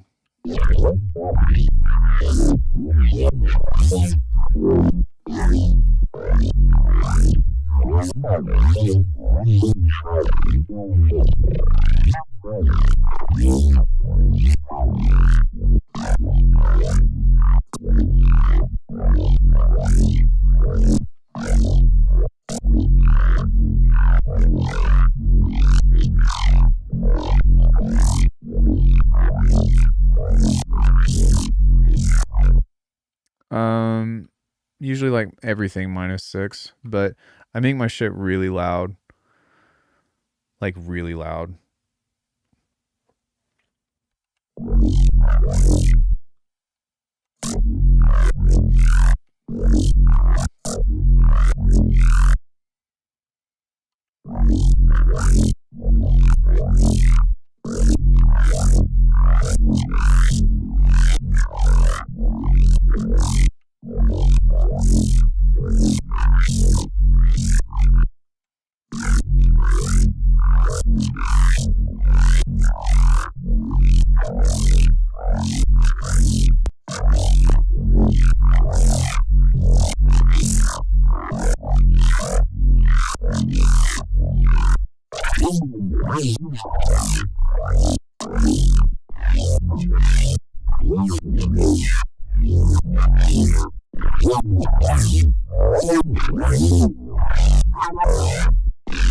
Okay.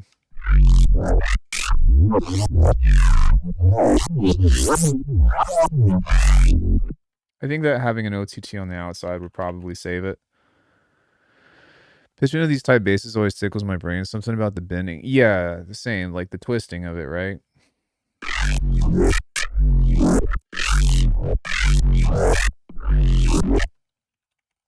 It's always my favorite thing about making these kinds of sounds.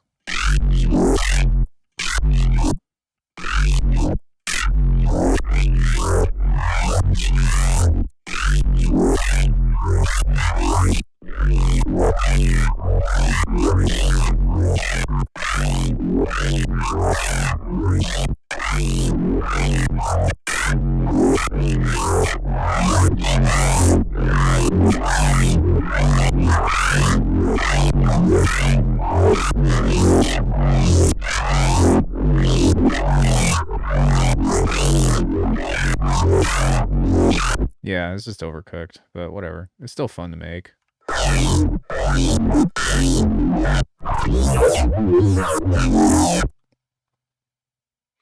Still interesting, but it sounds too dirty. The cool thing is that by doing stuff this way, we can just go back. So we could do this like so, and then be like, hey, let's just turn this back on and start again.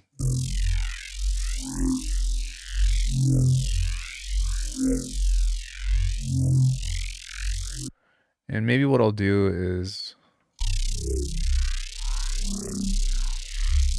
pull off of that, do another notch here.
That sounds 10 times better.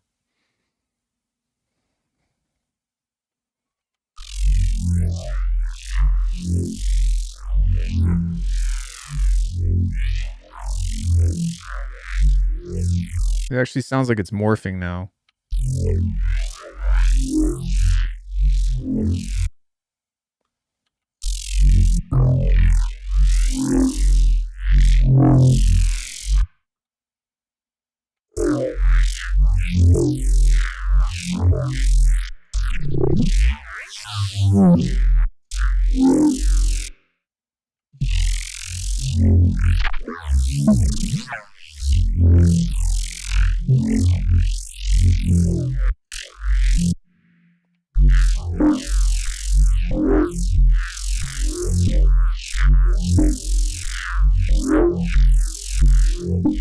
That's dope.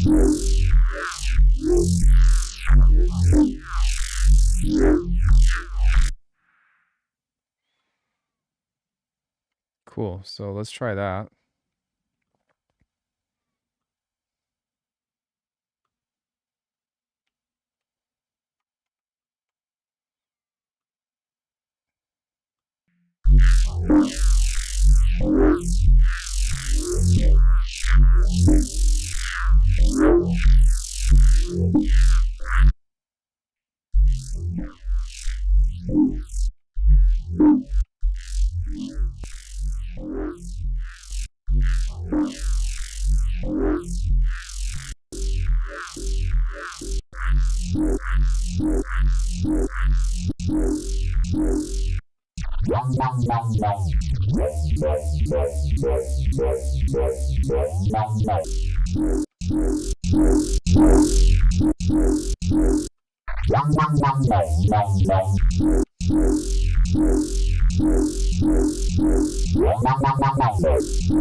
That's starting to sound a little more like what I'm looking for.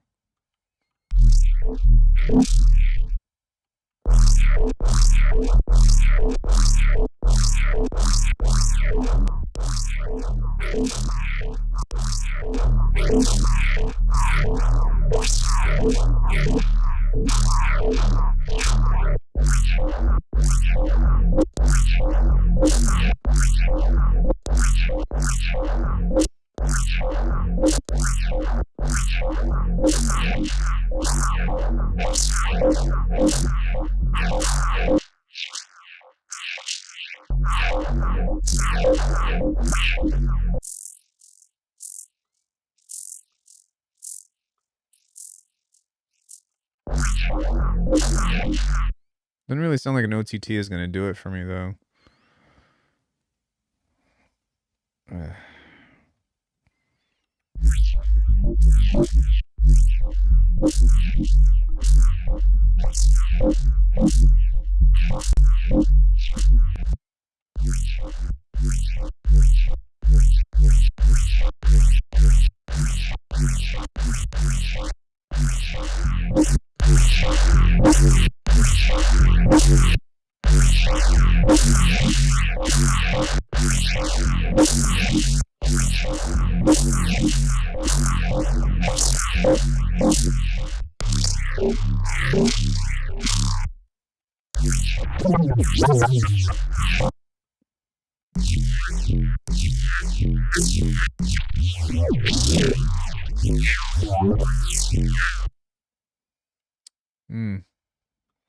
Fucking it up today.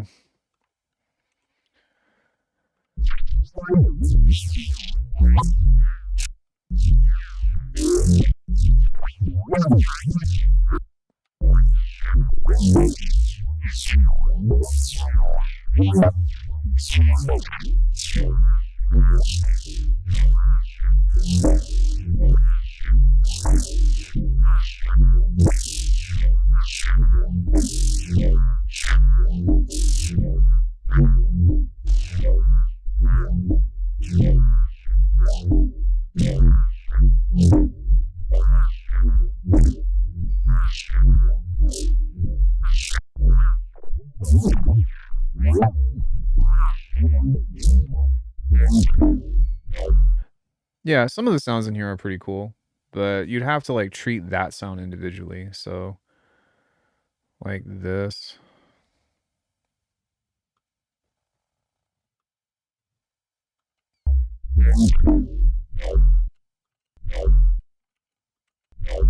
That. Like you could OTT that, you know.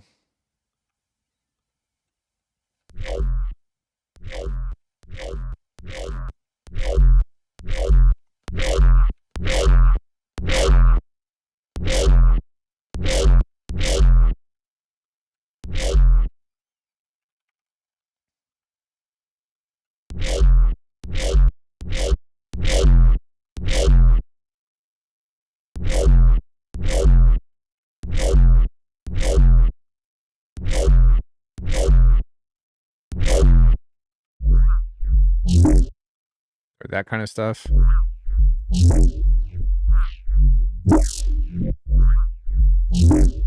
Yeah.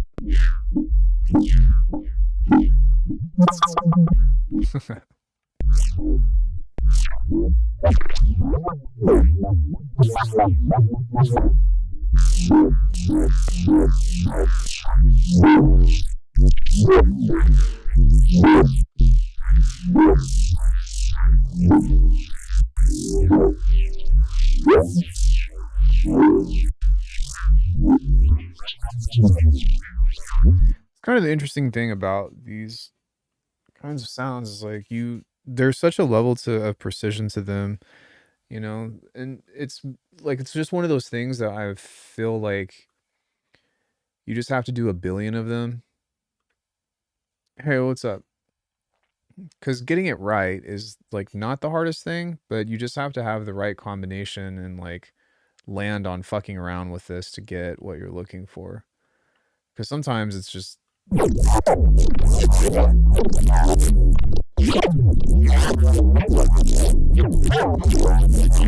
I'm like, okay, cool, that's what I'm looking for, you know. And some of these are great.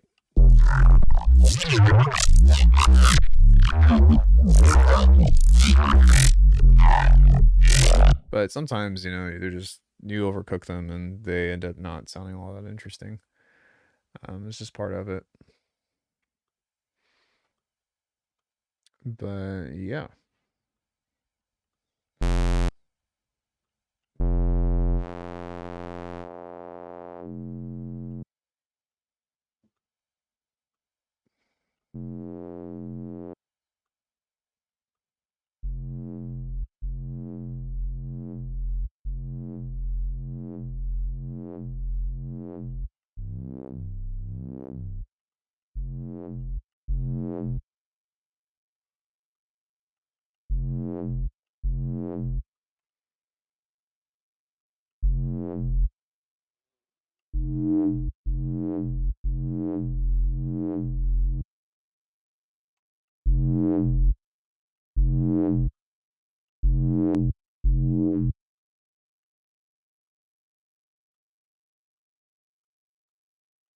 So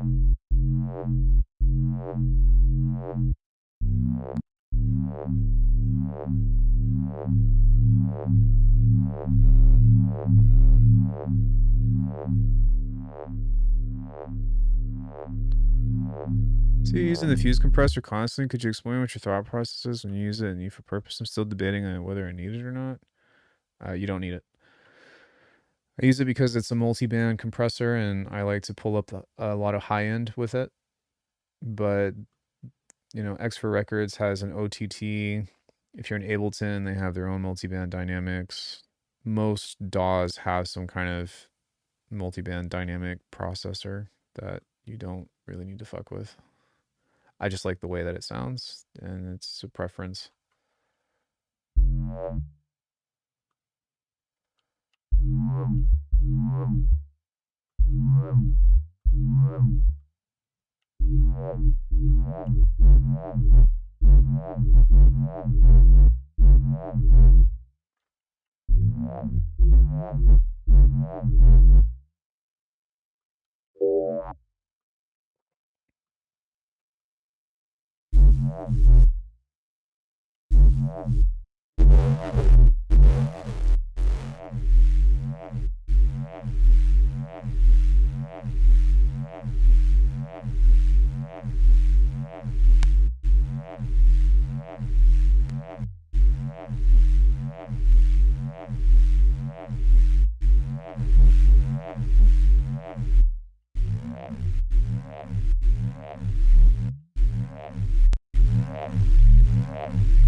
Yeah, I just fucked around today for the most part. I was making like some donks and some percussive, like high end, raspy,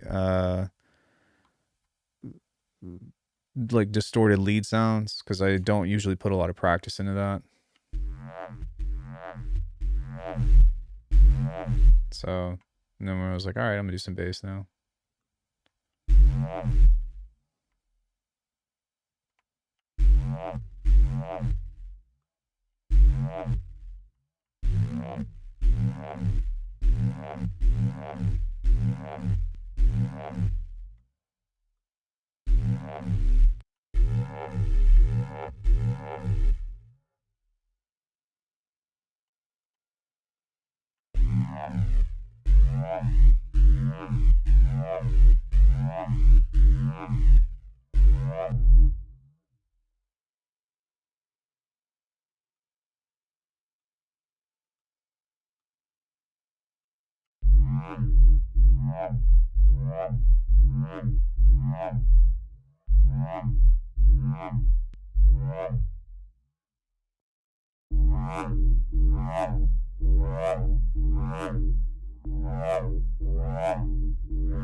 Hey, Kat, what's up?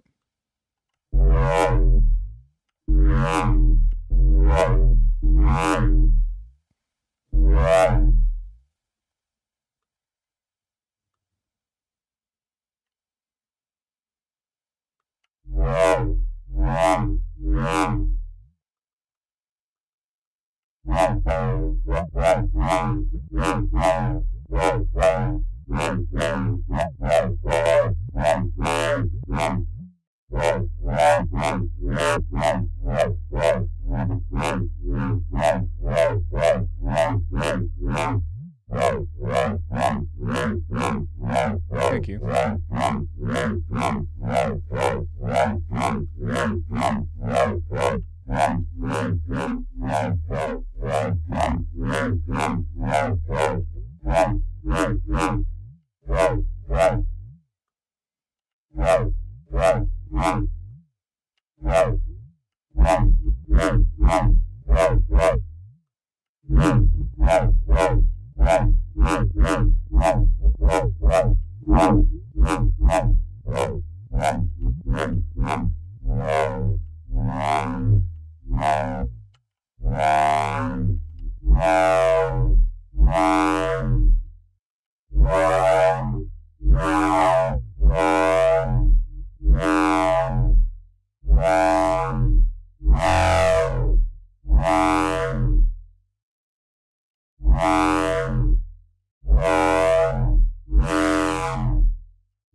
Okay.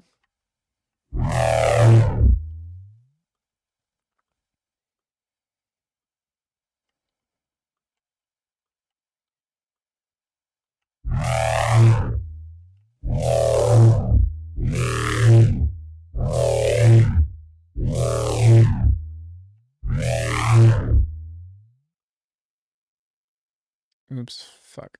I always do that.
Just trying shit now.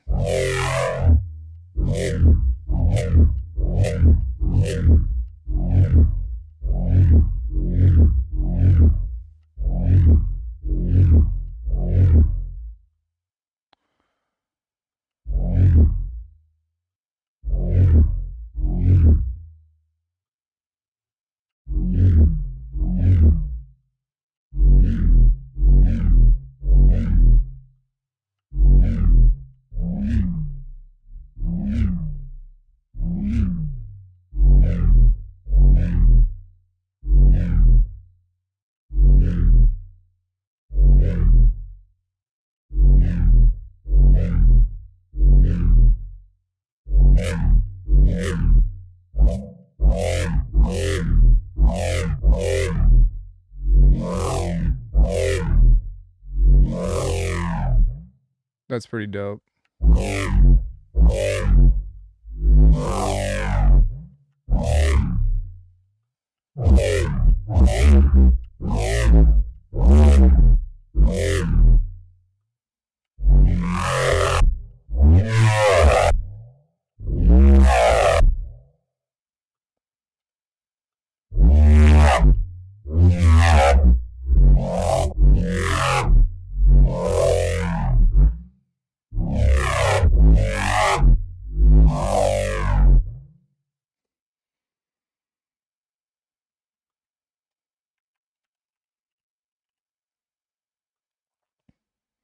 I want to look at how I made this one on here,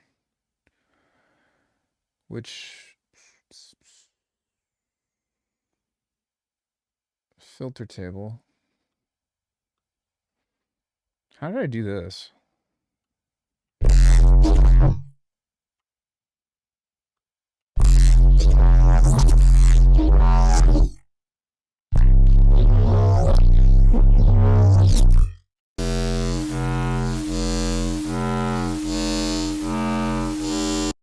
Okay, it must have been through this. Must have been through the crazy ass comb filter looking thing.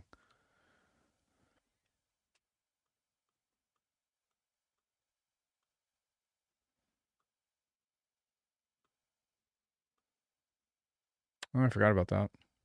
I don't really do that anymore.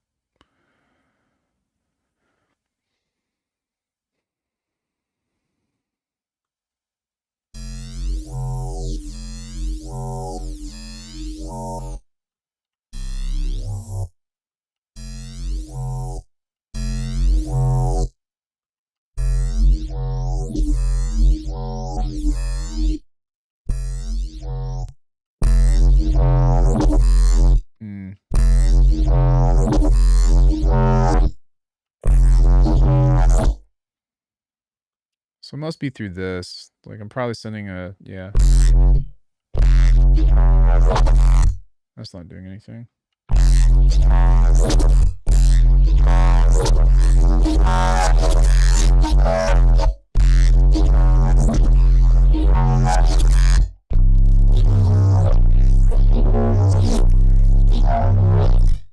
I love those sounds though, man. Like the crazy, like melting metal.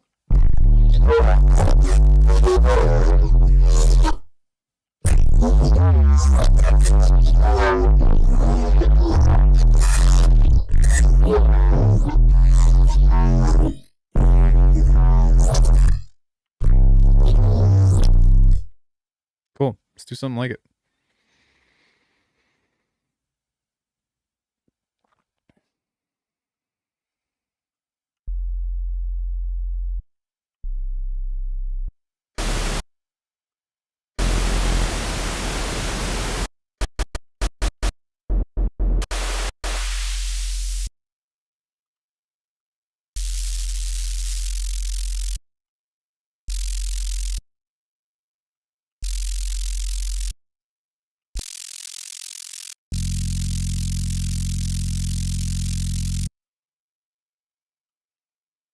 Noise.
Think, do I want to use filter table? I could. it'd probably be the most efficient to do that, but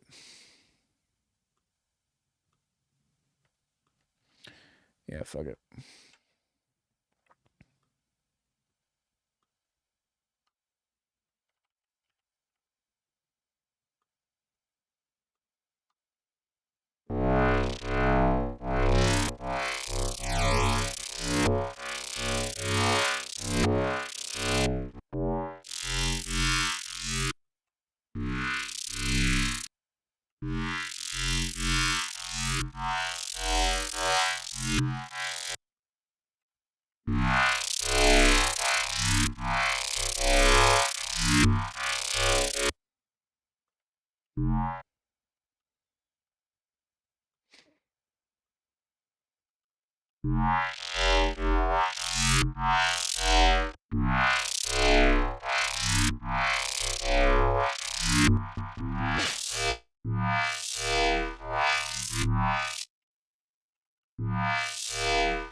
Yeah, we're gonna do things a little bit different, but that's kind of the point, is to get something similar, but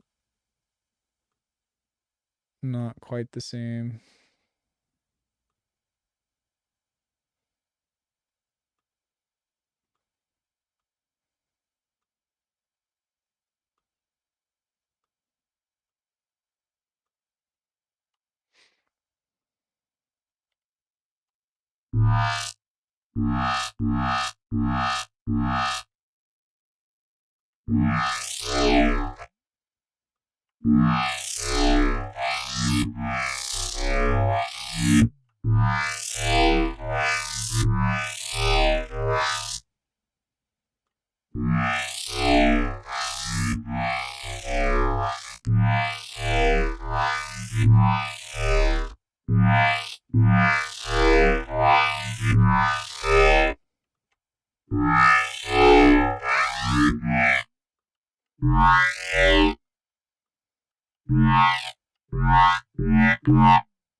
God damn it.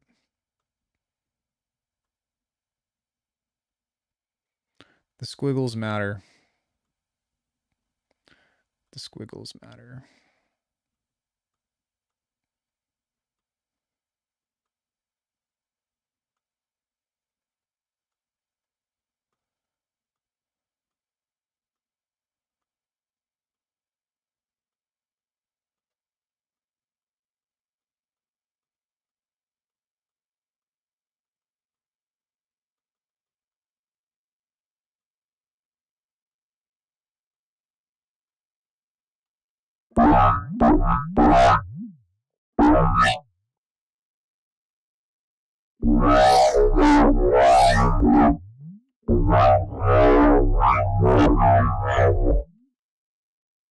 Yeah, I think it's the custom filters like this that really bring this out.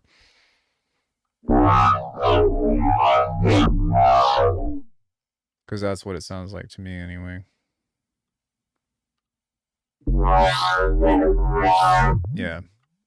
So we can just add some ring mod, give it some noise, and then it's a pretty similar sound.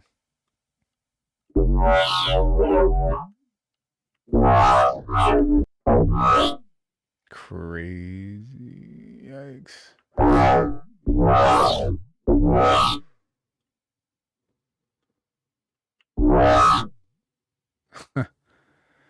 Ooh.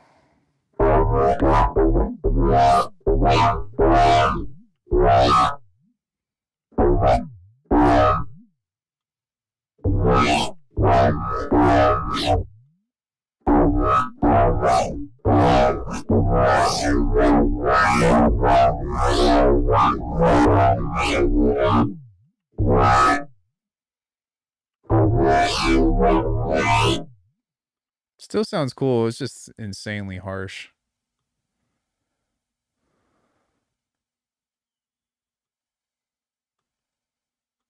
I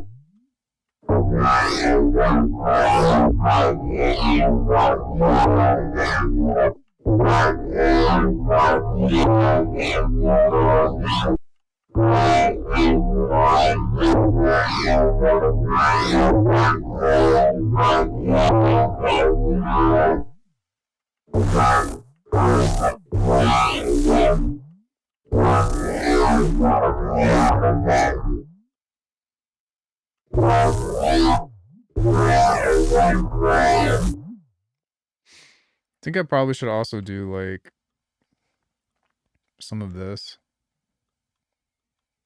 and just modulate these mids here.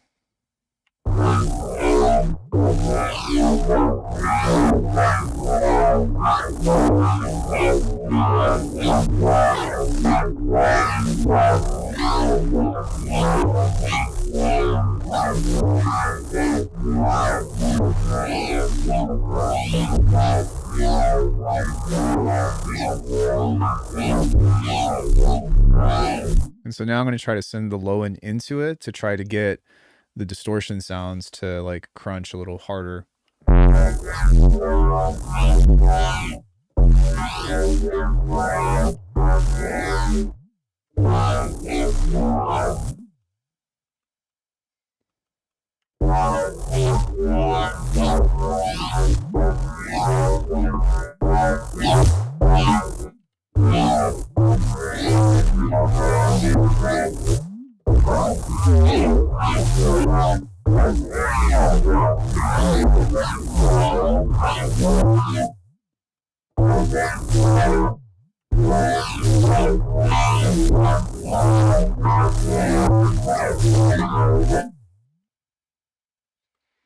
Same thing with this. I would like this to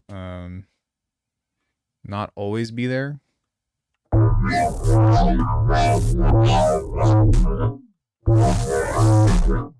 But now when you have that, you get those cool pitch bends, the like, it's almost there.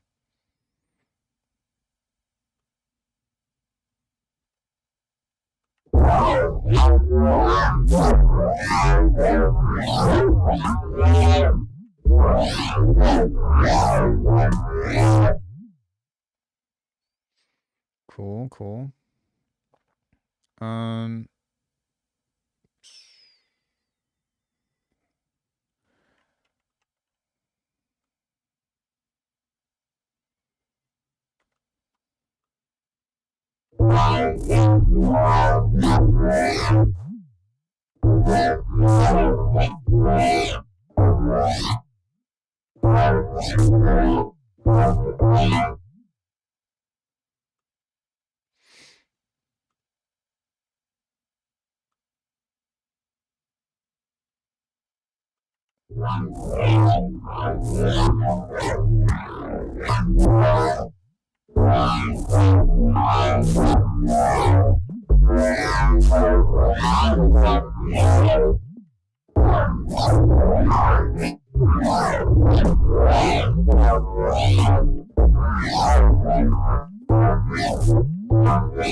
Yeah, that's pretty dope.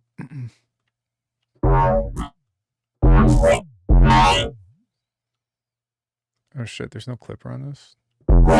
I'd probably want to do another EQ on here after this. Just to do that.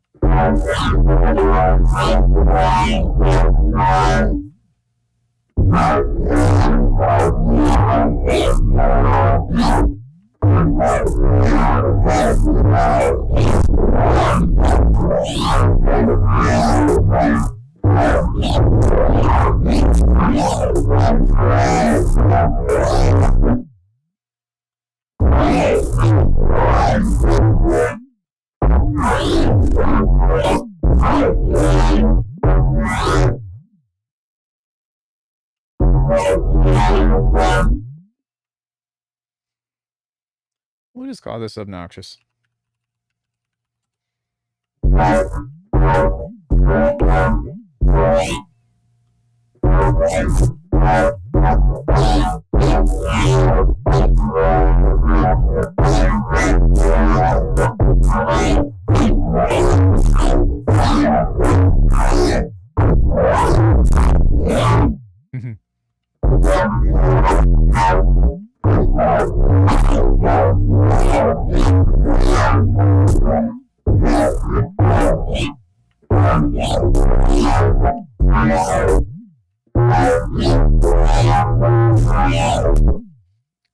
It's pretty cool. Yeah. Does anybody have any questions about anything? I want to take a look at this one more time. Look at some of this other stuff on here.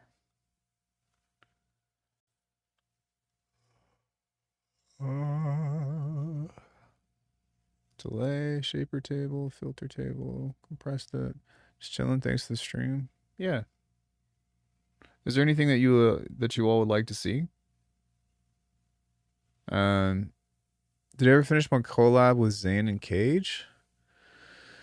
I finished the collab with Zane, but I gave it back to him to do whatever he wanted to. And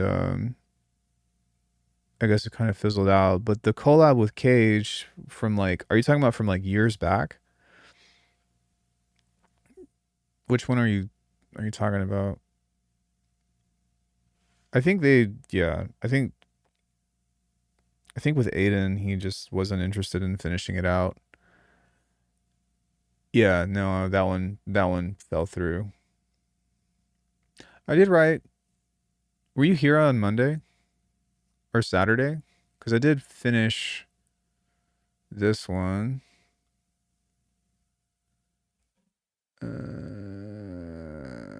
Short track, but I did finish this one. Wasn't. Yeah, take a listen to this while I use the restroom.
Ouch. Yeah, that one was pretty fun.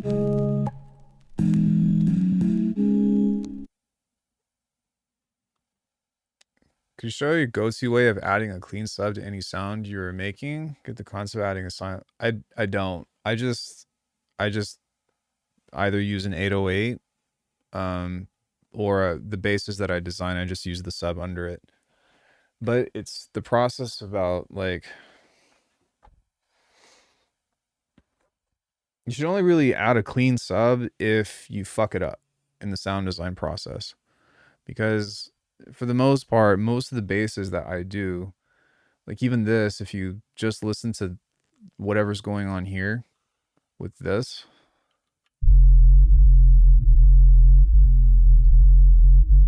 like it doesn't need sub, you know, all this other stuff that I have. If you listen to this, you just isolate the low end.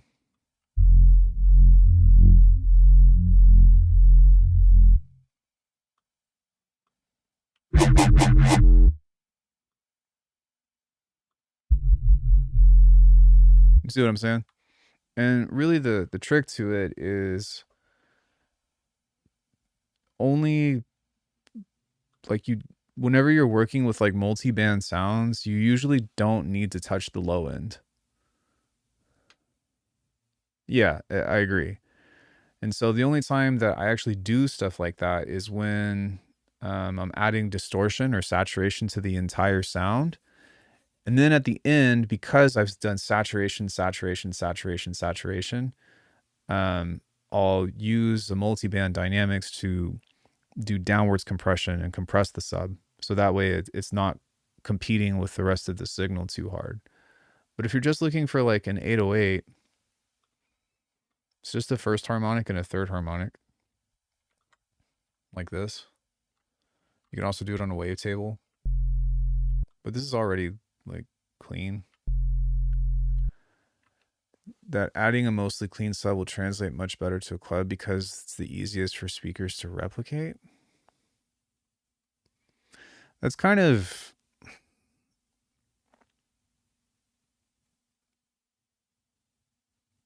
like old advice. It just depends. It's really about knowing what you're doing, you know? But I mean, yeah, like if you want a clean sub, like you just do this and then add a little bit of saturation on this. And then you can do something like that.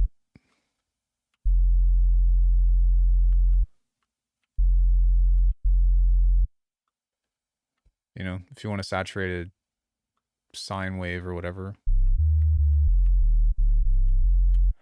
But I don't really find it to be that necessary anymore. I think a lot of people really worry about that kind of thing, but like if you're doing sound design that's extremely experimental, yeah, like let's say you're processing the entire sound and you've got stereo and reverb or whatever in it, then yeah, I agree. Like removing the sub of the interesting sound makes sense and then replace that with a clean sub. But if you're making bass that's supposed to be like mid heavy and have a bunch of interesting movement to it, a lot of times these days you don't need to treat it. You just need to level it. Or like you don't need to like create separate layers out of it. If you like Cohen sound, they don't do that. If you like Noisia, maybe they do that. I don't know. You know, if you have like, check this out. Okay, so this would make sense. So if you have a Reese, right, like this, and this is super, right, like this sounds cool. But if you listen to the low end of it, it's kind of weak. And this might not translate well. So what you would do is something like this. And then have an actual saw wave under it and low pass this. This makes sense. Like in this situation, like yeah, you could argue that there's a reason to do that.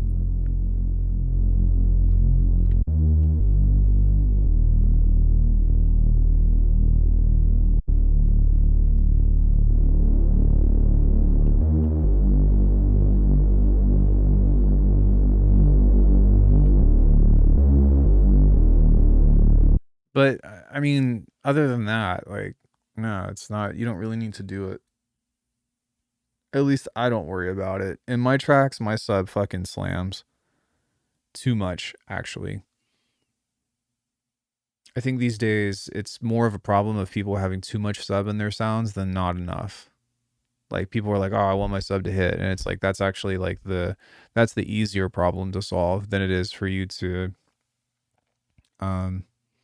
get it to feel balanced and not like eat the rest of the headroom of the track. You know what I mean? To which, I mean, I found that solution too, but it took me a lot longer to figure that out than it was to get it to be like burnt, you know? But yeah, I mean, a lot of times you want, like Tendril was saying, you want character in your sub.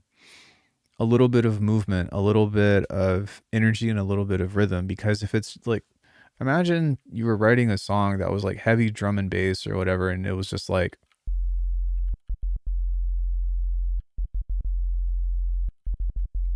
you know what I mean? Like it's boring as fuck. So introducing some other kind of movement, like for example, maybe something like this with an LFO.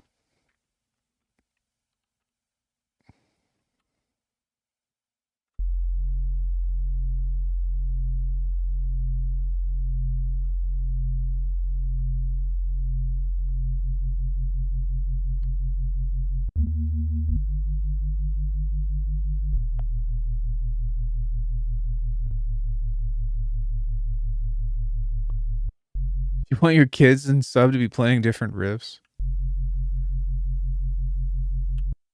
You know, like even something like this is really nice.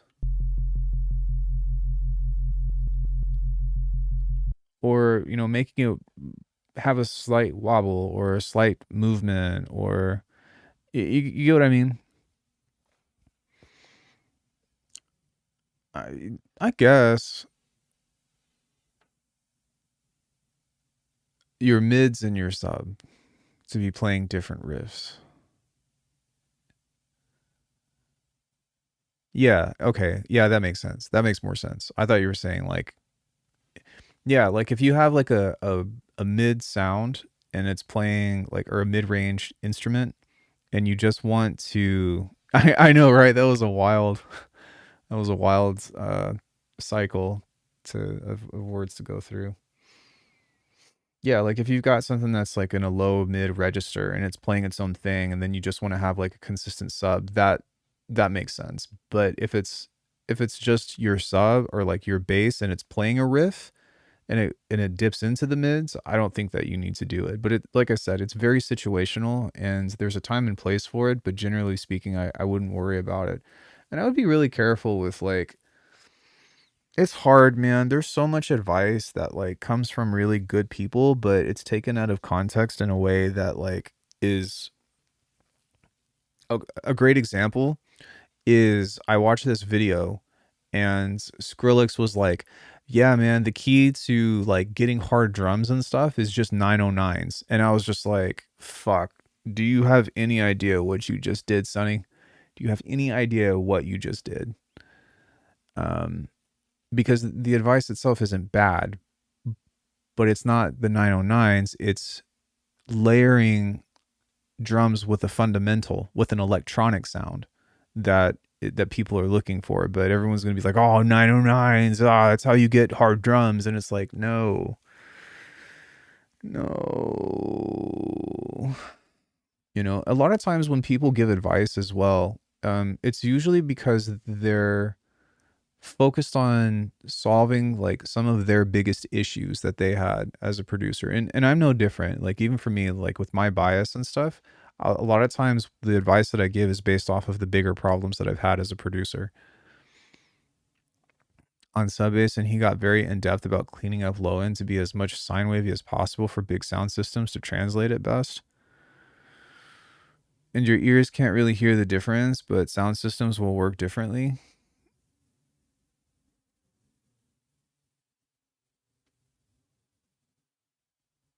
Yeah, I don't know if I agree with that. Like, and maybe, but it would be boring as fuck. If it's just a clean sine wave, like, yeah, it might make your speakers go burr or whatever, but like, it's going to be boring because it's not even about mono. Well, if you low pass a square wave, then you get the first and third harmonic, so that becomes an 808 as well. It's not about mono though. It's about like pure energy of a sine wave. I get where they're coming from, but are you like wanting an interesting mix or are you just going for clean? You know, because then if you're just doing like liquid drum and bass or something, then yeah, just use a sine wave. But for me personally, I'm like, I would rather use other shit.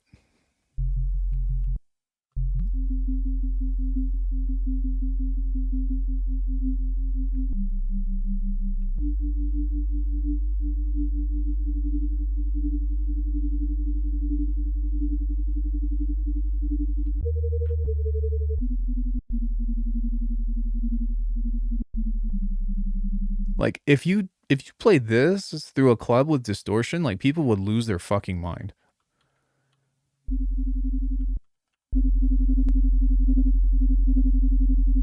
Yeah, people would go absolutely insane.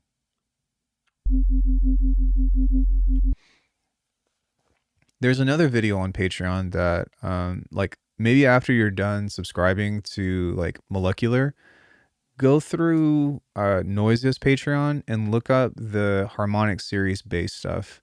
I think that would be super helpful for you. Um because it will teach you about the relationship of harmonics and why sometimes having multiple harmonics that serve as your sub is a good idea. Optical used square and saw waves for sub back in the 90s, early 2000s. It's not as dramatic. Yeah, and like the other thing that you have to consider is like that advice is coming from one person who like maybe that's their thing. Maybe they just want to have like a super clean sine wave and just have that be super clear or whatever. You get what I mean? But like if you were to talk to like my guys like Chi or uh Cage or Zayn, it's like, nah, man, we just fucking smash low end sound into the speakers, and a lot of times it sounds pretty okay. But understanding the frequency range and the relationship of sounds is going to be king, you know. But if you like go to a trap club or whatever and all you hear is 808s, like those are like some of the hardest hitting like bumps in any club. That's why a lot of people in halftime use 808s because of how much energy they have, right? But they're not just pure sine waves. They're usually a sine wave and some other kind of harmonic within them. So like it circumvents back to the advice that I'm giving. You know, if you want something that's like you need a little bit more than just a sine wave. If you want something smooth, then like yeah, it's just going to be rumble, which I mean, there's even an argument to be said about people doing techno rumbles that don't even have a definitive pitch. You know what I mean? It's just a kick with reverb and like insane distortion that's sidechained. Yeah, for sure. It's well, for one, I wouldn't consider myself to be a professional producer. Um I've been doing this a long time, but I'm more so looking at the problem from like a logistical standpoint as opposed to like, oh, let me stand on a platform and give you advice because I've been doing this forever. You are? I mean, I guess. I don't know. I don't really see it like that. I don't think that matters. That's not the direction that I was trying to go in with this conversation. But um yeah, like really what I would consider is what is your intention with your music? You know what I mean? That's that's something that I think more people need to discuss within this kind of thing. And that's something that I hope that you all can find on my channel is like I talk about the music, but I also talk about the wheres and the whys and the hows of music production and like your intention, like your artistry, like what you want to do is just as important as laying the kicks and the snares and the bass line down. You know what I mean? It's like what do you want to do with if somebody were to listen to like your best example of a track that sounds like you, what is it? And the more that you can the more descriptive that you can be, the more eloquent that you can describe that, the easier it's going to be to set you on a path to start searching for the knowledge that you want. In my this is just an opinion, but this is what I think. Blues and Oragny. What is Oragny? I don't know. Even if that was blues and orange, I still don't know what that would be describing. Still looking for my sound. Yeah, and that's okay. And like it doesn't have to be a single sound, right? But having a direction and like focusing on one area at a time can be extremely helpful. But what does color have to do with what are you talking about, dog? You've been like spouting out nonsense this entire day. Are you okay?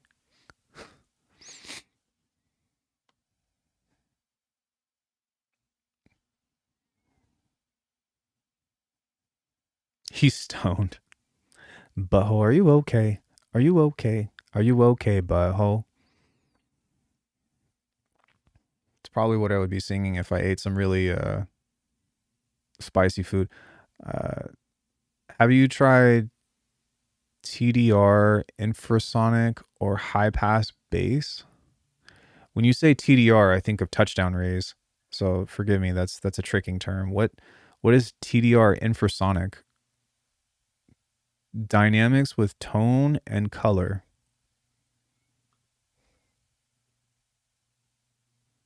Dude, your music better have like the most widest range of envelopes ever. Like it I'm going to find your music if you have any on the internet and I'm just going to like scrutinize everything that is the same envelope. So like your kicks and your snares better sound like pads, and stings. Tokyo Dawn Infrasonic Super Clean High Pass. Check it out. It's just a filter. They're all on floppy disk. Dog. You better fucking do some floppy magic and put some shit on the internet. Word. TDR special filters. Dope. Spectral.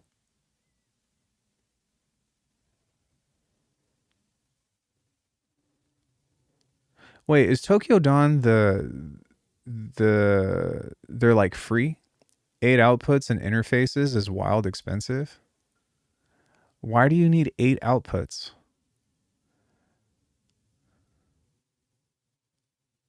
I got an MPC 2000 and AH 950. You still only need 2 outputs.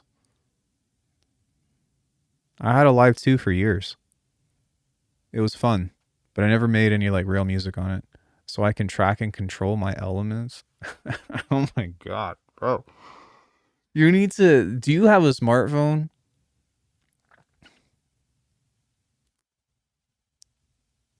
Please answer yes or no. They have a bunch of free joints, but these are paid. I mean, I got a telephone. No, do you have a smartphone? I use it for the hose. I doubt that.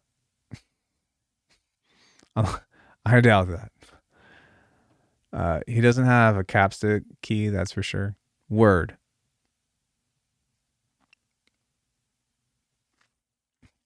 You must be having like an adrenaline rush right now with hogging all the attention.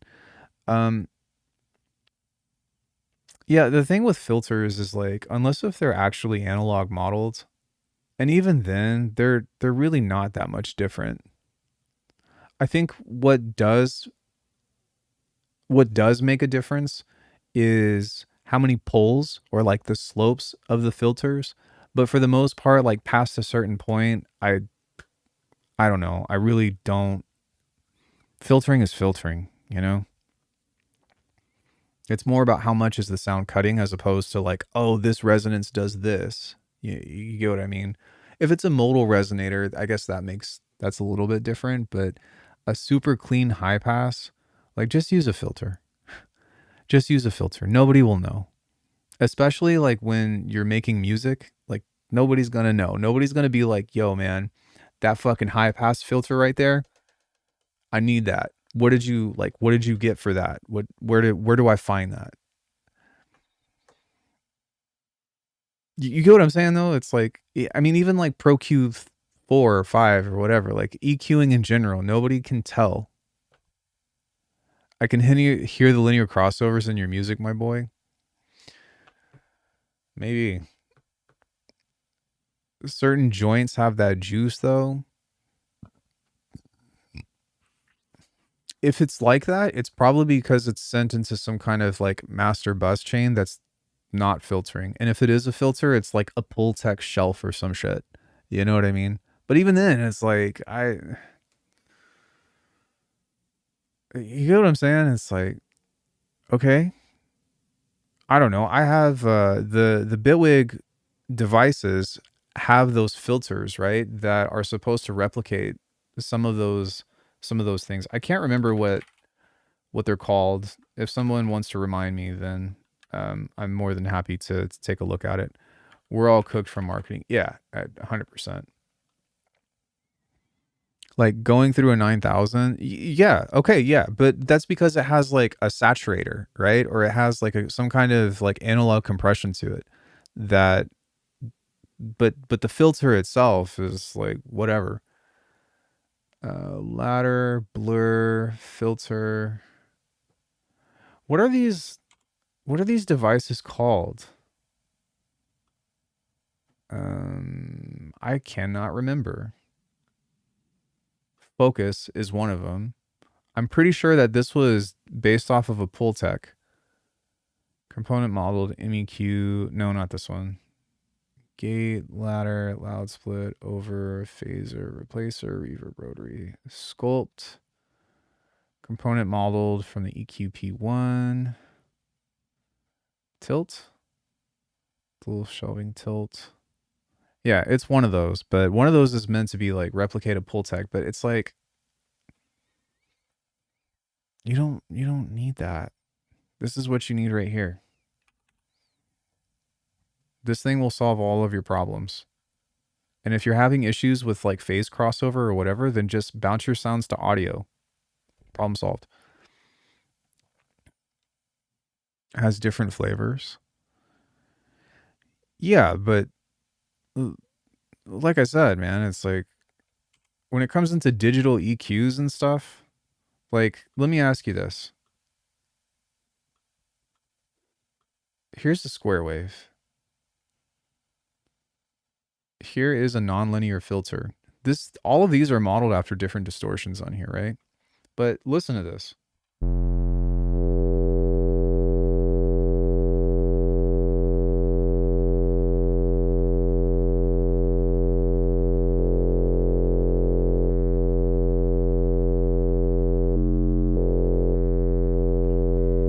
You're telling me that you're going to be able to fucking hear that in a song?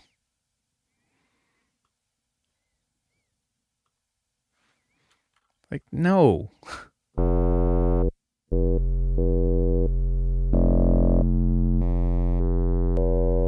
Kind of. But in a song, you're not really.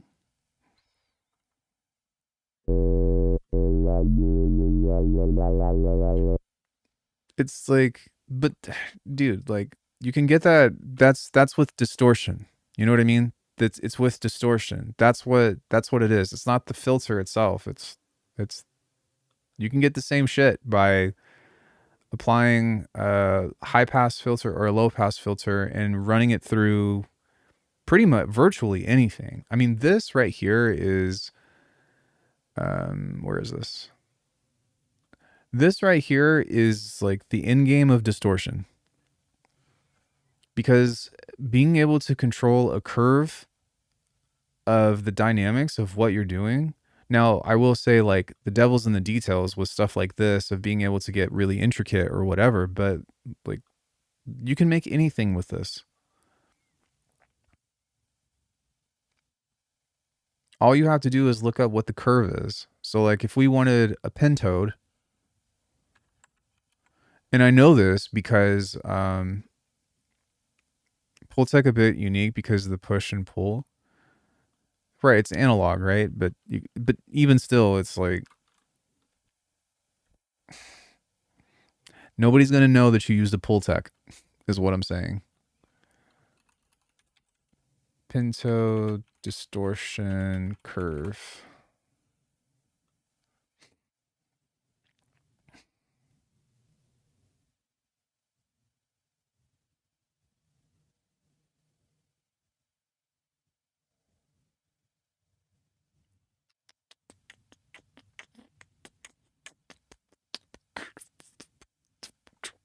Pinto distortion shape.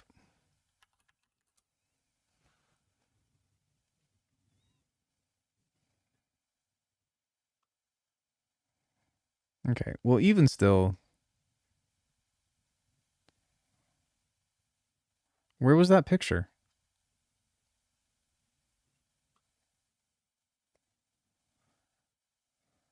Like, stuff like this, right? And even this, like this is all you're doing. You're just adding modifications to a waveform. Push pulls where it gets boosted and lower at different stages to compensate. You mean like above or below a certain volume or like a certain gain threshold?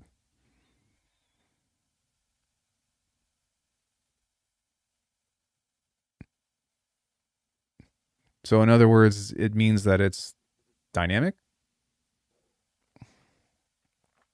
Yes, I'm not saying that there's not a difference between voltage and binary. I am leaving space for that.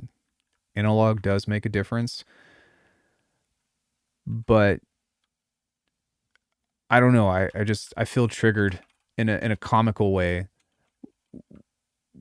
if somebody is like super hell-bent on, I need my filter, it's in a chain, it seems counterintuitive.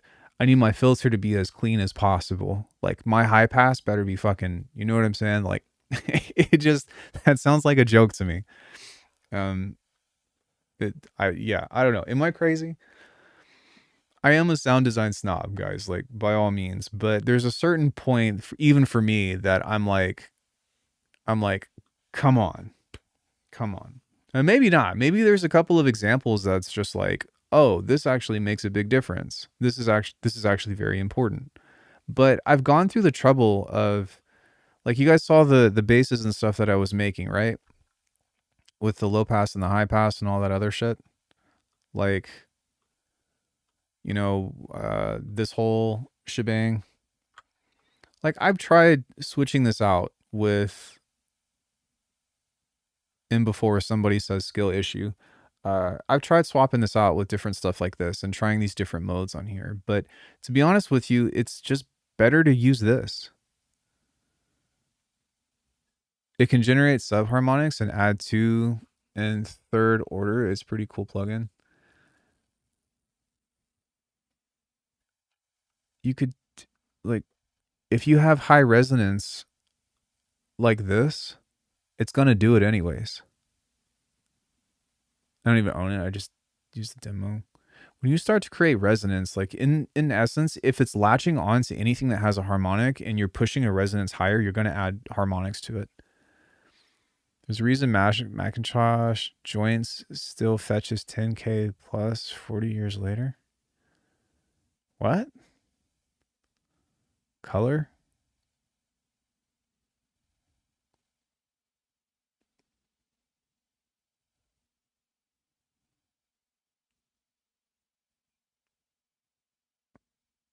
The only reason why I have not timed you out is because I'm like, you're moderately entertaining.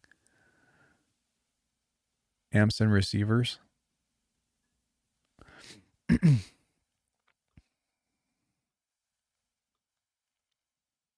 Yeah, but we're talking about something different. My mom. You know what? At least you're funny. At least you're funny. I'll say that. Yeah, anyways, I don't know, guys. I think that, like, sound quality is important, but up until a certain point, it's like, Alckemy having the patience of a saint. I think it depends. If somebody's just being like outright, what is the word I'm looking for? Hostile. Like, do you guys remember that guy that tried to fight me? Or like threatened to fight me on stream? Yeah, I'll block you. But I don't know.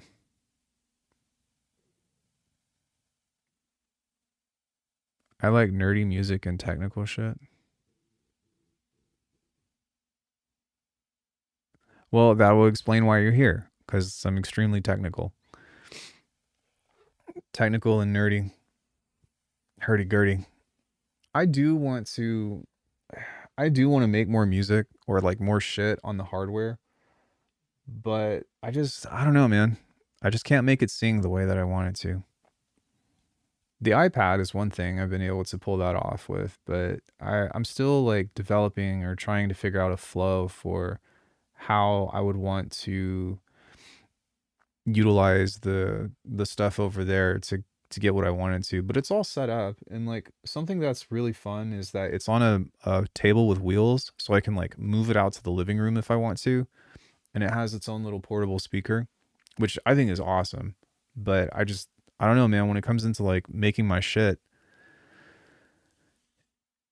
in my tib area, yeah, I mean, I still turn it on and still fuck with it and make sounds, and like I'll pull sounds out and use them in rolling sampler or something. But other than that, I haven't really found a thing about being like, all right, because you just can't make certain shit without a computer. You know what I mean?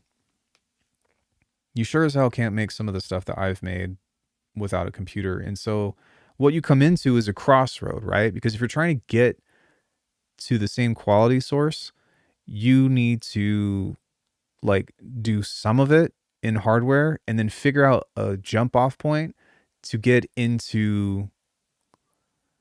Yeah, exactly. In the 70s and 80s and shit. Okay, yeah, but that doesn't take away from my point.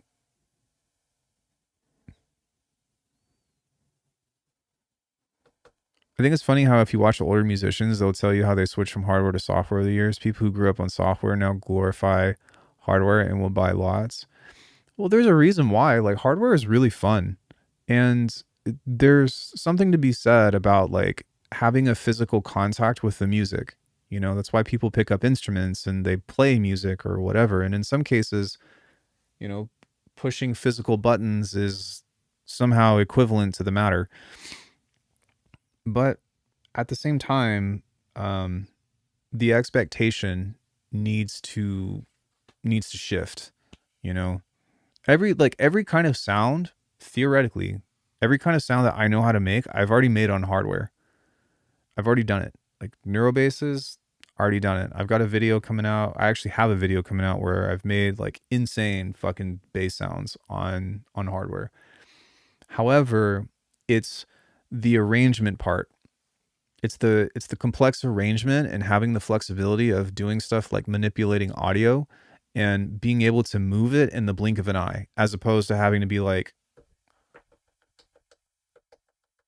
menu, menu, menu, reverse, and then being able to just load that sound with like a whole fucking suite of plugins. That's the kind of shit that you just can't get on hardware.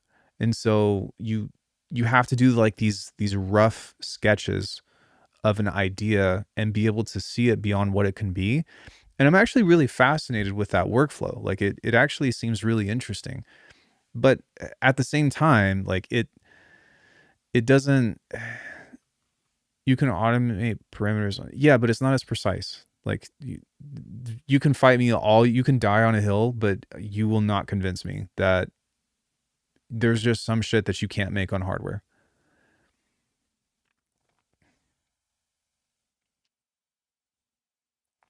Yeah, you're kind of locked in. Um, I think that's one cool thing about the Digitact though is being able to manipulate stuff like that. But I don't actually know if you can sample log. I should probably see if you can sample log different modes. Is that? I think it is, right? I think that is possible because you can do preset locking as well. And so there would be one thing that you theoretically could do, but even then it's so many menus.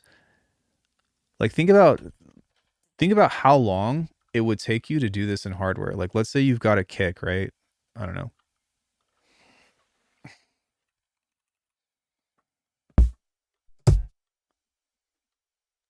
What if you wanted to do this? You go pop, pop, pop, boom, reverse.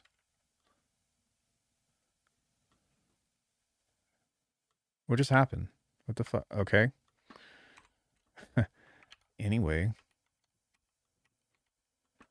what the fuck? Reverse, pitch, change the warp mode, cyclic, grab this, automate the format. Like you just can't beat this. You cannot beat this. It's impossible on hardware. There is nothing, you cannot convince me otherwise. Not even the iPad can compete with this kind of workflow. Instant sampling, drop anywhere in the project. You know what I mean? Just the fact that like a DAW is nonlinear is automatically makes it so much better in theory than working with hardware, because with hardware, like you are strapped to a sequence, and within that sequence, right, you have to be able to place things, and then you have to create a duplicate of the sequence, and like you can go in and make certain changes to it or whatever, but you have to go and menu dive and figure out where that one part is and change that out. And so it makes a lot of sense now to me, now that I think about it, of why like trap and hip hop people that are sample based with making music and stuff think that some shit is just like so complicated when it's actually this easy.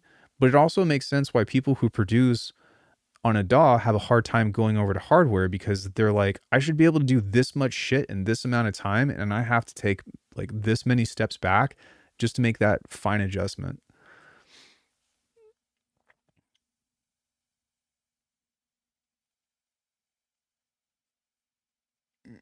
No, you're not listening to what I'm saying.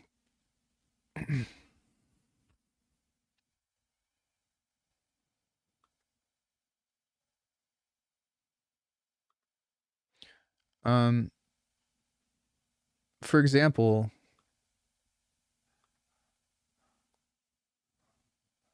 with this track, Glonky halftime January.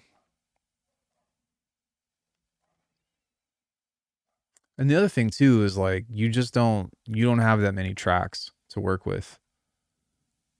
I guess you could do like a crazy. You could have like 3 digitacks or something and do some kind of crazy insane arrangement like this. But one of the biggest things that helped make this track come alive was, I think it's this stuff.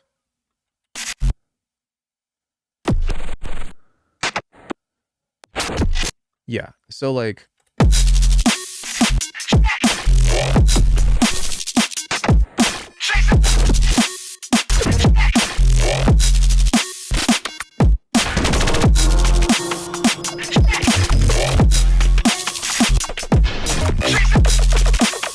all of these different sounds and the sound design and shit that's within them, like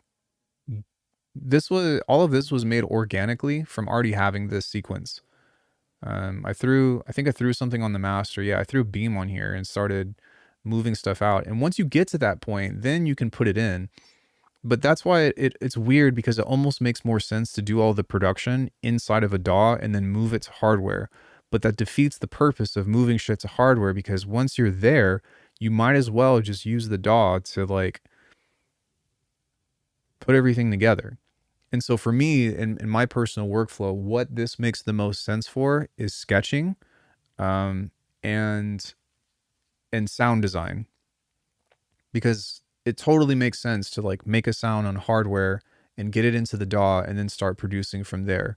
But it doesn't really make sense to just make organizational and straight spaghetti. Bro, you're not making any sense. Also, can you stop typing in all caps? I'd appreciate that. But no, and like another thing that I've realized is that micro timing is not as precise as it is in the DAW. I made a complaint about the Hapax not too long ago, where I was like, oh, it's kind of weird that you only have like a specific amount of micro timing, and you can't go further. And they actually messaged me and they were like, yo, this is actually the highest quality resolution that you can get. And I was like, what? And it turns out that like the Electron, all of that other stuff, like can only cut or like can only move or nudge within a finite amount of increments. Whereas with the DAW, like, especially with older Bitwig, unfortunately, like I don't know why they did this, but you can only go up to 132, which I mean is more than enough, way beyond enough. But in Bitwig 5, you could go to 1/64,000th of a something division, which, you know what I'm saying? Like that's so tiny, it's beyond recognition. Whereas with the hardware stuff, it's actually noticeable if you can't move it over enough. The ticks are somewhat unique to each piece of hardware, sort of. So the Hapax and the Oxy One are the same as far as like what you can move with. or how far you can nudge something. I do think that the MPC live has quite a bit of like how deep you can go, but even still, it's not nearly as precise. Subsample level timing adjustments and DAW undefeated. Yeah, exactly. So yeah, I think I proved my point. There's just certain shit that you can't write at a piano. There's certain shit that you can't write on hardware, and so finding a workflow of and a reason other than just making sounds and shit is kind of what you need to like figure out if that's what you're interested in. There's people base their entire sound and signature around sequencer swing. Yeah, I know. It's actually interesting because like it drives me crazy when people are like, "Yo, it's got that Dillo swing or it's got that MPC swing," and I'm like, "It's not a thing anymore." It's actually not the term that people are looking for. It's rubato. Hi, baby. You hi. Are you getting tired of me ranting? You tired of my voice? You been good? I loved you. You're a good puppy. Jersey, do you want a oh, not the nuts. Do you want a do you want a snack? I'll be right back, guys. Let me get her a snack. Come on, let's get a snack. You want a snack? Watch out, watch out, be careful, be careful.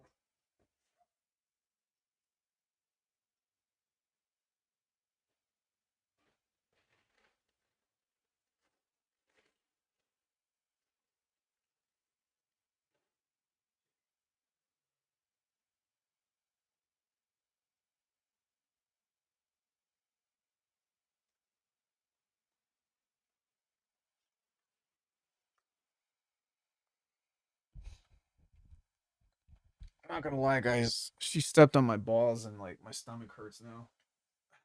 She fucking does that all the time to me. Oh man. It's the worst.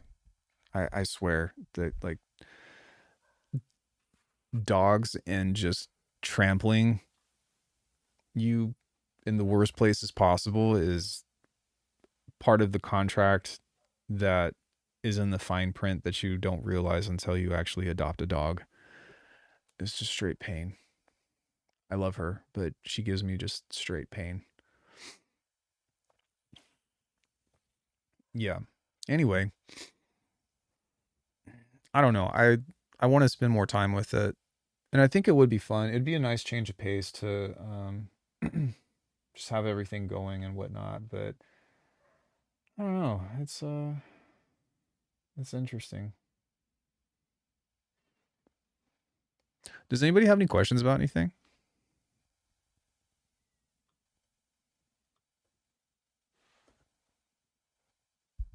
Oh, Grim, are you still here?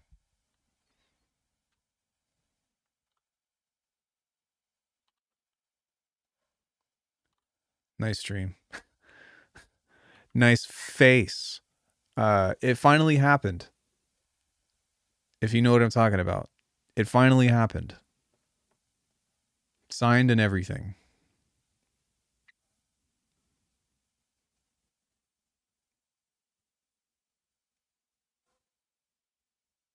Yeah, finally happened. We're looking at February ish. Last night. Last night I went and sent everything through. But yeah, we're looking at February.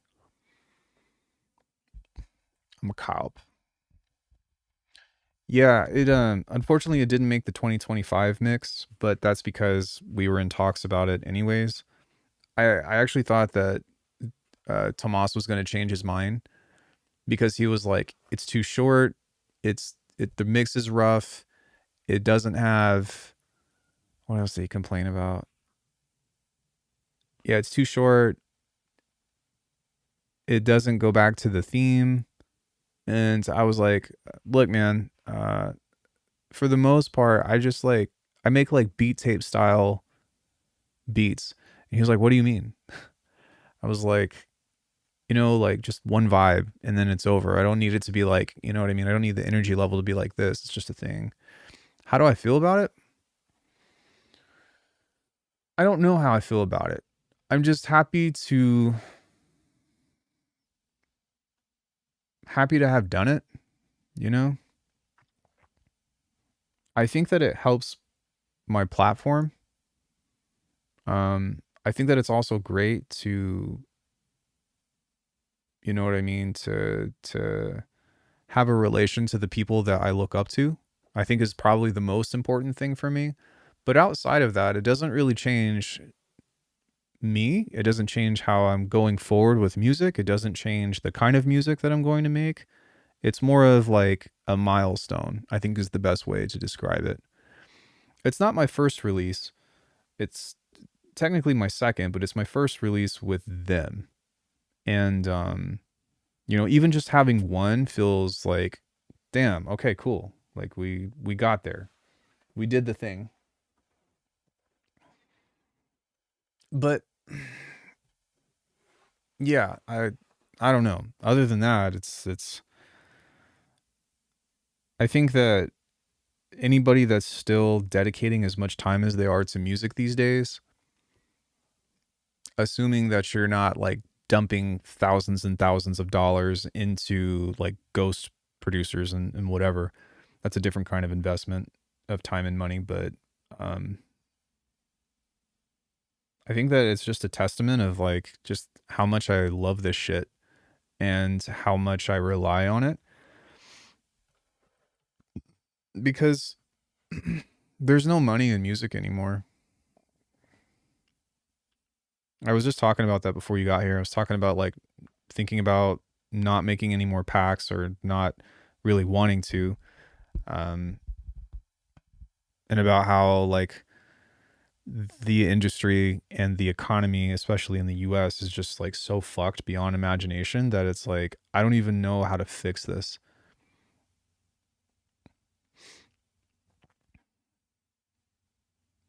Like, what does it mean to have a career in music anymore? You know, other than maybe being a teacher or something. I really want to get my music out there. Well, I wish I could give you advice on that, but I've been producing for 13, 14 years and I have a subscriber base of almost 30,000 and I still get maybe like 600 views on my music. And you kind of have to like step into this point of finding value within the smaller amount of people that actually engage with your stuff and hold them to a higher degree as opposed to just looking at the numbers. But you also have to fucking keep doing it because you really like it. Because that's really the only thing that you're going to get out of it is enjoying the process and enjoying like the writing. And for me, like I like creating memories of sound. Um, yeah, your first 1,000 true fans or something, right? Like a similar analogy. And that's that's definitely how it is here. But yeah, I mean, even if nobody listened to my music, I'd still want to do it because I love doing it. And I started making music because I wanted to like make stuff to train to, to do flips to and all that other stuff. And now I've got like hundreds of tracks that are just on a playlist for whenever I feel like doing the thing. It's pretty awesome. And I have so much more that I want to write, but you really have to find a different kind of value as opposed to blowing up. And whenever I hear people talk about blowing up these days, I immediately become disinterested. Just because it's like, just say that you want to, and I'm not talking about you, Hidden. I'm just talking about people in general. But I'm like, just say you want to be famous. You know, that's totally okay. And I wish that more people like wouldn't shy away from that, and they would just be honest. Like, okay, you want to be famous. Like that's actually okay to want it. There's a lot of things that come with it. There's a lot of things that come with being popular that are kind of, hard and spooky or whatever, but I don't think that it's the worst thing in the world to, you know, want to have that large of an influence. Number one fan will always be mom. I wish I could say the same. Um, but yeah, I agree. It's hard as fuck to get even 10 people to care. And I think that's why it's important to be consistent. I think that's also why it's important to try to build community, because that's what I did. That's what, like, most people in this chat can't name a song that I've released. I know 3 people for sure can that are in here. You know what I'm saying? And by release, I don't mean a label release. I mean like just put out or like put public. That is your reality for most people. You get what I'm saying? I listened to your whole mix. Yeah, thank you. I appreciate that. But it's more just to serve a point, right? People don't like when you build a community, people stop looking up to you for your for your music, and more so become interested in the dynamic that you've created because it's a safe space for people for the most part. Well, depending on what kind of community you want, but for me, that's my intention, is to have a safe space that people can come in and be like, yo, I want to talk about music. Yo, I want to have a conversation about, let's talk about why sine waves, you know what I mean, should or shouldn't be separated. Like, this is a place for that. And that's what I love. It's not glorified. It's not something that is going to make me a lot of money, but what the fuck else would I want to be talking about? You know what I mean? Like, what else do I want to be talking about? You want to talk about politics? No. I don't want to fucking talk about that shit. I don't want to talk about how the world is burning apart right now. I want to talk about things that people are interested in because it inspires them to be better than themselves. That's what we do here. You know what I'm saying? People want a brand and aesthetic first, and then they care about your music. Oh yeah, for sure. Like if I woke up tomorrow and for whatever reason, you know what I mean, like people were tossing out my name, then they'd be like, yo, oh shit, what the fuck, oh, he's actually cool. And like that's how it goes. But at that point you're playing a different game. You know what I mean? And that's why I was saying I wish people would just be honest about wanting to be famous, because you don't even need the music to do that. You need to be a fucking marketing expert. That's what it is. If you want to be famous, you need to figure out how to market yourself in such a way that puts people into a position to where they see you, and then you build.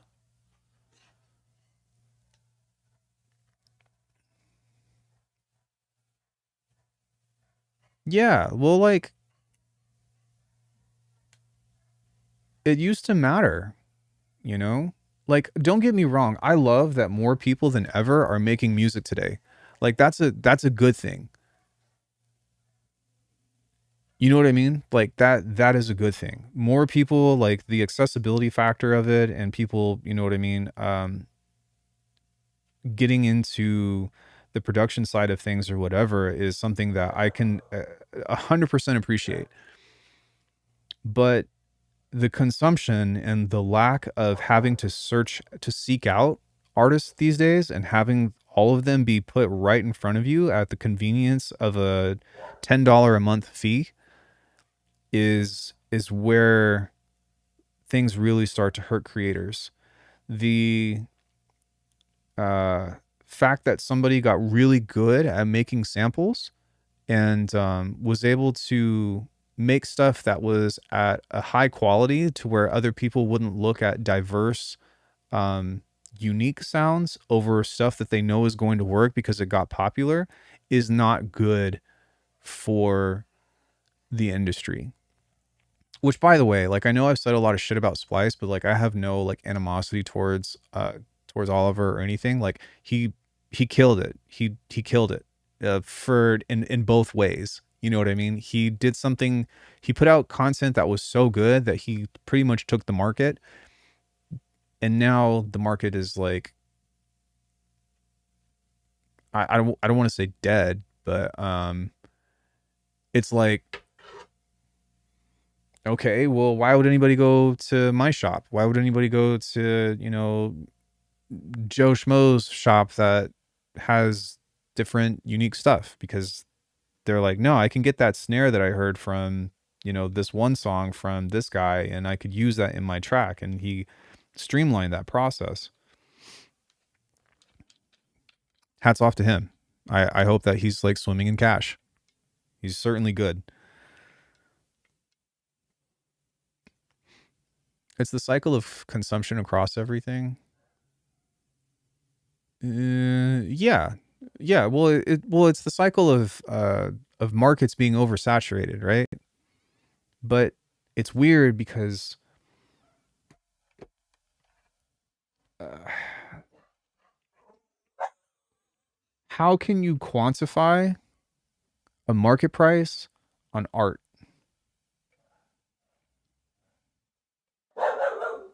Sorry, dog barking. And we had a talk with that on a YouTube post the other day. I was like, hey, you know, are sample packs dead? Or no, sorry. I asked the question. I was like, are sample packs too expensive? And 63% of the people that voted out of a couple hundred, I think, were like, which is only a couple hundred people, but it's still a couple hundred people, said, yes, they're too expensive. And someone in the comment section said, it's not that the work that they put into the pack makes it not worth it.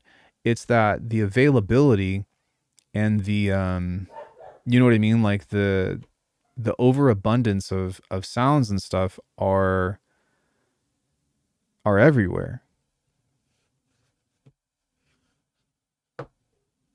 Well, there's nothing wrong with that. You know what I mean? Because not everybody can be a sound designer. Like it took me over a decade to get to where I am with making sounds that I like. I'm not saying that they're professional. I'm not saying that they're the best sounds ever. They are sounds that I like to use in my music. That took me fucking forever and I'm still working on it every other day. But imagine if you didn't have to do that. Imagine if you could just focus on putting the thing together. There's definitely going to be some skills that you're going to miss, but I watched fucking Igloo Ghost make an entire track off of Splice, and I had mixed feelings about it, but everyone in the comment section was just totally roasting him about it. I don't necessarily know if it was that deserved, but like, I feel like a lot of the hate was that his musical direction was good enough to where he could just use, pre-made sounds or whatever, just put the fucking thing together and then be like, yo, okay, I'm famous. And a lot of people don't like that. Really only grab samples from sources when I have personal connections with the artist. Gladly pay for that. Yeah, I feel that. And to be honest with you, like that's been my strategy for the past few years is to try to build a connection with people to be like, hey, if you like what I make and you want to get closer to the stuff that I'm making, or some of you have surpassed me, uh, like yo, like Grim got signed before I did, and he said that he learned so much stuff from my channel. Sorry, not trying to throw your name out there, but which is a good thing. But yeah, it's you get what I'm saying. It's that to me is a good thing, but that is so much, even today, so much harder to try to find people like that. You know what I mean? And you also like there's also something to be said about making shit that's good. You know what I mean? Like you actually need to make good quality sounds. It's just so hard to be a music producer for anybody these days. Um, I feel like even being a content creator is uh like even being a content creator is the it got really popular during COVID, and I feel like it's gonna start doing this.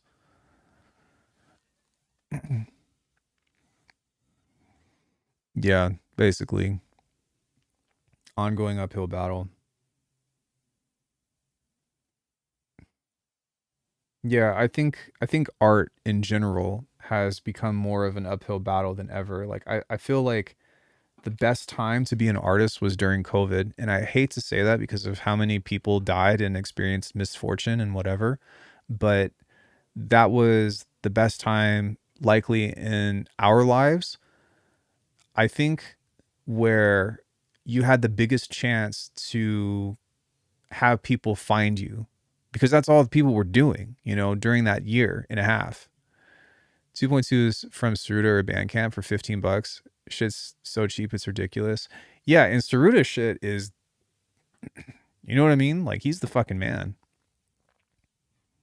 But then you have people that are like, same amount of quality and, or sorry, same amount of content, but not as good, making videos on YouTube. Not talking about me. Maybe, I don't know, whatever. Making videos on YouTube that are just like, yo, check out my sample pack. Oh, look at this trap beat or whatever. And it's like $60. And you're just like, wait, what? Oh, man. I have to be honest with you. Corey had to talk me out of this, but I almost thought about doing the website thing. Hey, Dylan. Also, someone else came in. Hey, Django. Yeah. It's weird is all I'm saying. It's a weird time to be a content creator / artist / musician when you're trying to do it for a living. No matter how good you are. Had a direct connection with supporting the artist. They had to put money down and choose the albums they wanted. Right. And not only that, but like you had to go to the store, right? You actually had to go to the store to buy that shit, or you had to figure out some way that you could like record one song that's, mixed or whatever into a playlist or something off of the radio. Yeah, like, even for my generation, because record stores were still around, but not really that much. Would I still play if no one ever listened? Yeah, of course. Wait, do you mean like still make music? Yeah, of course. I would do it even if I didn't have you all, because that's just what I do. That's how I started. That's how it's always been. I have never seen like large success in any of my music. The most popular thing that I've ever put out is a tutorial. Actually, all of my most popular videos, whatever, have been a tutorial, because that's what people know me for. They know me for somebody that makes videos on how to make music. My biggest thing was that I didn't want to be a producer tuber. I didn't want to be that person that had all of these videos and like talked about like professionalism and like, how to do this or whatever, but their music was shit. And that's why I put all my skill points into, or that's where I put my priorities into being like, nah, man, I care about making good beats first. If I don't have that, at least as far as in the music world, then I have nothing. It makes almost everything feel like completely void. Neurobase tutorial started my whole path down production. Really? Wow, that's crazy. DJ Shadow said it, when you look in stacks of records, all of them cats thought they was the shit, but sooner or later everyone ended up in the pile. No, I don't really agree with that. I think that there are things that are timeless. I think that there's a lot of like, yeah, a lot of music is trendy, but a lot of music is timeless, and it's up to the individual to like discover that. I have so much music from 20 years ago that some even would say 30 years ago that I guarantee like none of you have heard.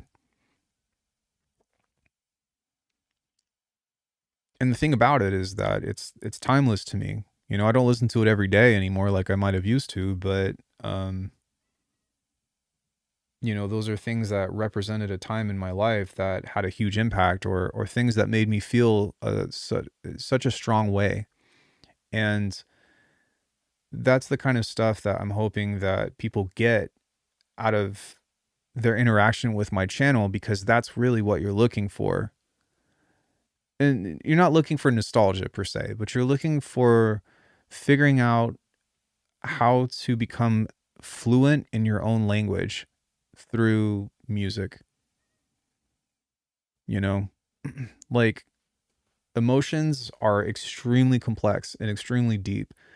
And describing a feeling with sound, there's just nothing like it.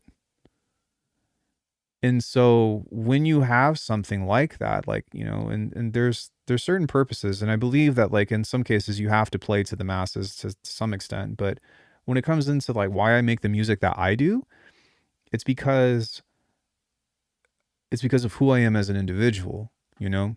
It's because of my experience, it's because of the things I that have made me feel the strongest and have left the biggest impact on me, you know? That's something that I was talking to Chi about and tried to describe to him. And I think that he understood it, but I don't think that he understood quite what I was saying. I know that he understands that on an inherent level, but in the midst of the conversation, I don't think that he got what I was getting at, if that makes sense. But like, your, yeah, like, how do I say this? Um,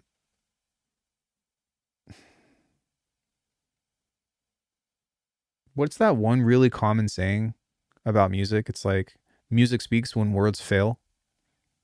I think that's the best. Like, there it is. Music speaks when words fail, and really internalizing that, and really figuring out what that means to the individual is kind of what this whole thing is about.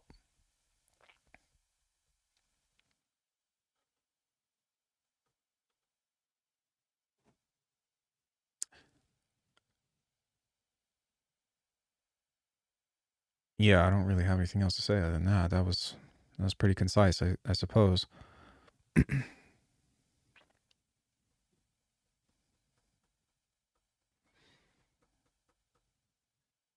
Yeah, I think that like I said, in today's day and age, if you make music, you need to do it to satisfy your spirit, because otherwise you're just wasting your time and likely throwing money into a pit, and likely, likely to end up hating it. If you want to be famous, be a Logan Paul, you know. Fucking get flexible and do the splits in the grocery store for 6 months. I don't see any of Booty Hole's chats. I must have him muted from another channel. Maybe so. You might also just be on top chat as opposed to live chat.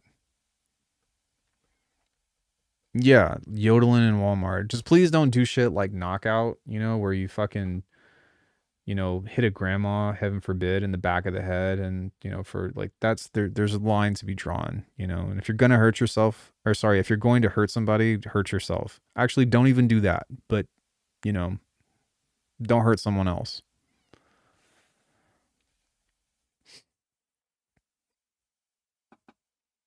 That would be the road to infamy. Yeah. You'd be famous for a week and then people would forget about you. And that's kind of the thing about fame, is that like fame doesn't last. It might last longer than other people, but like in the end, every like, and I'm not trying to be nihilistic, but just thinking about this is like, we're literally a speck of dust in space. There's a whole universe inside of us. There is many different worlds that exist within an individual, and that's pretty, it's pretty amazing and beautiful. But in regards to the big picture of everything, like, all of us at some point or another are going to cease to exist, and we are going to be forgotten, and nobody's going to give a fuck about how shitty your snare is.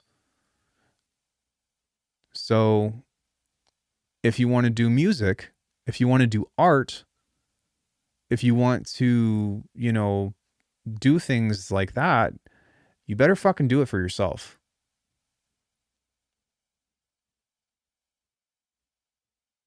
And the other thing is that even if you are remembered, you can't, like, You can't reap the benefits when you're dead because you're dead. You know, it's like one of the craziest things about like artists getting famous after they die. It's like they're already dead. They, you know what I mean? It's like they were too ahead of their time, and now what? You know, Van Gogh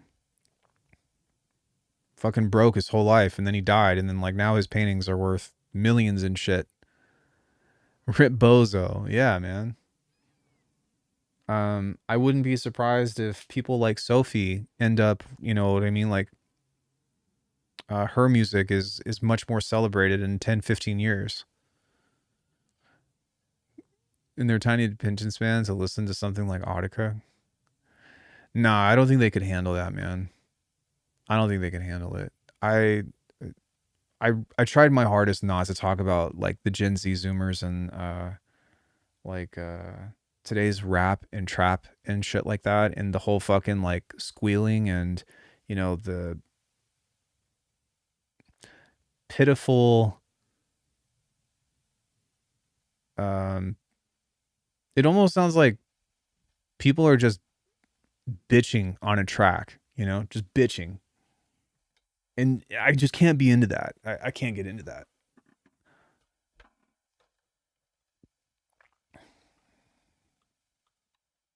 Yeah, I got you. Hold on, let me turn my keyboard back on.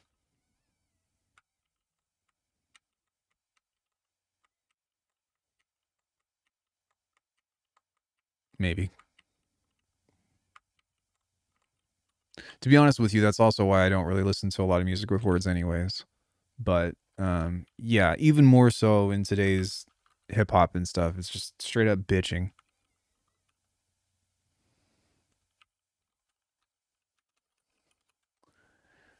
You just we. It's like, yo, what? What are you doing, man? There you go. All right.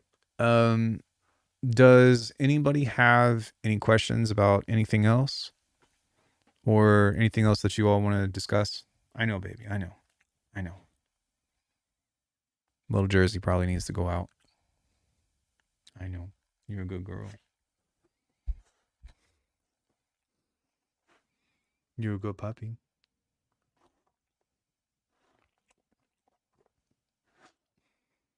Cute doggo needs to go outside. Yeah. I took her out around 12. It's 4, so I'm going to take her out here in a bit. When she comes and jumps on my lap like that, that's usually what she wants. She's usually like, "Oh, I got to go out, Dad." But yeah, I don't know. We'll see what's going to happen. Oh, also, fuck. I got jury duty. February 20th. I am not looking forward to that. I'm trying to figure out how I can legally get out of it because I do not want to do that. So that's going to be a Friday. Would you write a concept album EP one day? I thought about it. If it comes up, then yeah. But what would be more likely to happen is I would do like a soundtrack to like a game or something using a similar motif for each of the, you know, each of the stages or each of the components. Like if you want to look at one of the best examples of a concept album, look at Super Mario World. Every song has the same melody. It's fucking awesome. It's the do do do do do do ba, ba, ba, ba, da, da. And every single stage you're in has the same melody at some point. And I think that would be really cool to do, not for like Super Mario, but for, you know what I mean, a concept thing for a game or whatever. But maybe if it comes to me. But as of now, I've just been having fun, like just making beats that are really fun to listen to, that are short, that don't try to compete for your attention for too long. It's just like, you know, here's a minute and a half sprint of some high octane, you know, especially since my music is so loud and it gets fatiguing to listen to. I like the short bursts type thing. What I would like to do instead on that note is I still want to do like a neuro beat tape. just a straight up beat tape of like a minute and a half beats. Yo, thanks, Space Kid. I really appreciate that. But yeah, something like that that's just like a minute and a half beats that are just straight bangers, and like have 20 of them, and just have a way that they can like move in and out of each other. I actually think that Space Laces is a really good reference for that. I think, what does it call it? What did he come out with? Voltage? Like, he's got all this wide range of beats and stuff, and some tracks are like 10 seconds long or something. But it's really cool how he did that, because he changed it into such a way that everything flowed into itself and was just like a whole DJ mix. And I was like, wow, that was actually really compelling. So if I ever did something, it would most likely be in that. And maybe that's something that I'll go back and listen to and start thinking about, like some of the beats that I have that are, you know what I mean? Just like really cool 8-bar loops, but trash otherwise. I think that would be pretty fun and pretty interesting to think about. And that's something that I would want to unpack maybe in a video or something in the future. On that note, I think I'm going to go. I've been here for 4 hours just complaining and made sounds for maybe 2 hours. But yeah, I appreciate you all. Like the video, check out what's coming in the future, especially for those who were gifted a membership. I'm like 3 months ahead, 3.5 months ahead on videos. So there's a lot of stuff that you can go watch for any of the members before they come out, and lots of good stuff on there. If there's anything that you all want to see, let me know in the Discord about what kind of videos and stuff to do. But as of now, I've just been really focusing on just making music, and I hope that you all get to do that as well with your busy lives. But thanks, everybody. I'll see you all on Friday, and have a great rest of your evening. Message me on Discord if you need anything. Bye, everybody. Goodbye.